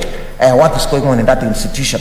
Clause 28, Madam Speaker, speaks to records that must be kept in all the vocational training centers, register. Clause 28, A, B, C, D, E, talks about register, record of all fees, register of assets and liabilities, are the records that are important in an institution. And then clause 29 speaks to issues, vocational education and training instructors, how they can be employed, methodology for employing, and in this case, it is setting out the fact that from 29A that they must be certified and registered, and they must meet chapter 6. They have not been charged with bankruptcy, again no offense or imprisonment within 12 months. Again, they must meet the requirements prescribed under this act, And then each county government, in this case, is responsible then for funding, and in this case, remuneration. A few minutes ago, I said the few counties that we have spoken to, both in ECDE and even in vocational training, we realize that there is no proper schemes of service. And despite the fact that we are speaking to the fact that the county government is supposed to fund this, despite the fact that they have received an addition of 53 billion, still there is no clear-cut methodology of actually remunerating the staff in those vocational training centers. Part 4, Madam Speaker, is standards and quality of education in these training centers, and speaks to the framework of curriculum. That is clause 30 is speaking to the framework of the curriculum that I said earlier should be developed by the national government. Under number 232, of course, the curriculum in this case is developed in conjunction with Kenya Institute of Curriculum Development. 33, Madam Speaker, is speaking to again reviewing of curriculum, how the curriculum can be reviewed and guidelines for doing that in line with national policy. Under number 34, it is talking about the curriculum, in this case, how the curriculum can be reviewed in consultation with all stakeholders, and this one must be guided by the county executive member. Under clause 35, Madam Speaker, in this case is speaking to a review of the curriculum that in this case must be given by a notice in the cassette, by a cassette notice. Again, review of the curriculum must take up a frame that is offered by the national government. In addition to that one, 5B is speaking to amendment of a curriculum, information regarding the place, time and manner in which information is obtained to actually amend the curriculum. Clause 31, Madam Speaker, is speaking to issues to do with education and training programs. The training programs, in this case, I said earlier that these keys are very important, and this bill is setting out and actually asking the counties to train or develop county vocational training centers that are training on specific skills to fill the gap in those particular counties. Like if in this case we were to compare vocational training centers in Mombasa and Kisumu and in Bomet County, my county, or in Nairobi, they should be different, because those in Mombasa should be developing skills based on the blue economy, or in this case the ocean economy, fish economies, as opposed to those developing based on agriculture, maybe in Nairobi based on industrialization. So we are saying, so that when in this case we set out to go and look for those particular vocational training centers that are training on a particular skill, we shall say we are going to Kisumu for issues related to only fish, and then only go to Mombasa, blue economy. We come to maybe the Rift Valley on agriculture. We talk about food and beverages, we talk about industrial, we talk about computers, we talk about mining, we talk about whatever that is present in the various counties, because actually these vocational centers are supposed to fill the gaps that are required in the counties, because we said they are going to provide the employment to our kids.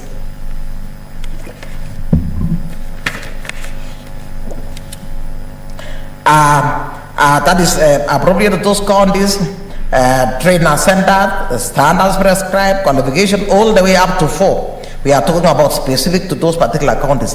Clause 32, Madam Speaker, is talking about examination and competency assessment.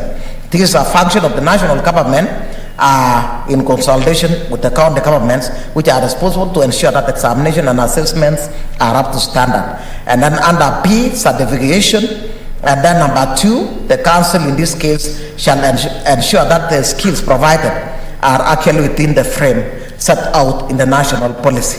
Clause 33, Madam Speaker, is speaking to quality assurance. Our quality will be assured in all the counties.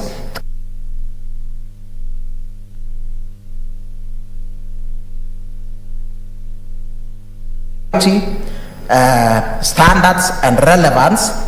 And these structures in this case that are developed must adopt the standard and quality and relevance set out in by the national government, which are actually quite appropriate. In addition to this, the quality assurance and standards must ensure that the processes, There are processes that ensure for continuous review so that we do not go and assess a center once a year and then that is over. Constant assess to ensure that the type of education going on there is actually in tandem with what is required. Part 4, Madam Speaker, is talking about transition provisions where existing vocational education and training centers realize that this one is coming up. In the past, we used to have village polytechnics, and we are saying that they will automatically become those similar to the ones that we are speaking to in this act. But then at the same time, they must be registered. They must be registered afresh. Or in this case, renew their licenses. They need to apply and register. And then that is clause 34. 5 is still talking about transition of the same centers from the earlier very low village polytechnics to fairly upper standards and with better skills, better facilities, better infrastructure. That continues all the way. Number 5, number 6 is still talking about the transition of those existing village polytechnics to the vocational training centers that we are speaking to in this act. Clause 35, Madam Speaker, is speaking to preservation of licenses, certificates and registration, which must be kept, in this case, in such a way that any person that walks into these centers will be able to inspect these instruments at the press of a patron, or in this case, they must be supplied for inspection. That is Article 35 provides for any officer going to those institutions must be able to inspect those, because every institution must be able to keep those licenses, certificates and registration documents. Clause 36, Madam Speaker, is talking about transfer of assets, liabilities and staff. Staff that were in those village polytechnics that are now turning into the upgraded vocational training centers will be taken up by the new centers. In this case, it will become their rights, obligation and liabilities, because every individual that takes up an institution takes up the institution together with assets and liabilities. So that one continues all the way up to number 4, part 5. Part 6, sorry, the miscellaneous, which is simply talking about the general penalty to every member now. Any other members can be penalized by actually finding a person convicted of an offense under this act, for which no penalty is provided for, shall be liable to a fine not exceeding 3 million shillings or to imprisonment for a term not exceeding 2 years or both. That is the penalty. And then it goes ahead to talk about the regulations that the cabinet secretary charged with the vocational training will be able to develop regulations now to guide the management, to guide, or in this case, to actually speak to issues, national policies. The national policies must be broken down into regulations and guidelines which are better understood by the people at the very lower levels, at the counties. So in this case, a limit of regulation, number of trainees, grants, duration, expiry, regulations governing prescription of the number of subjects, movement and renewal of certificates, transfer of grades, and these are prescribed all under this. So, Madam Speaker, again, it continues to speak to regulations that can be imposed in registers of vocational centers. It continues to keep regulations again governing records that should be kept a vocational center. And under 3, it is still talking about the regulation, or for this purpose under Article 94.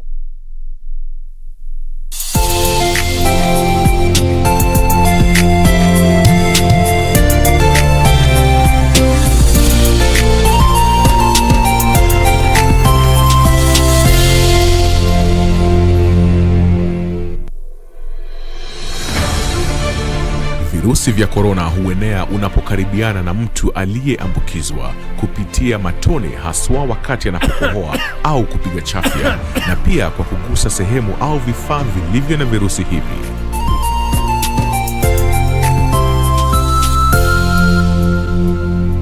Jitenge kisha piga nambari 719 ili upate usaidizi. Mtu yeyote anaishi na maradhi sugu kama vile virusi vya HIV, kifua kikuu, saratani na mengineo anashauriwa kutumia dawa zake jinsi alivyoshauriwa na daktari bila kukosa. Komesha korona.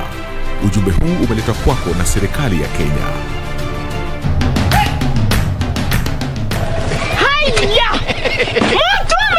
Ala! Nissan Serena ndio hii. Na unaweza kuwa wewe ndio tunapikia simu. Kodi ya Nissan Serena ni NS.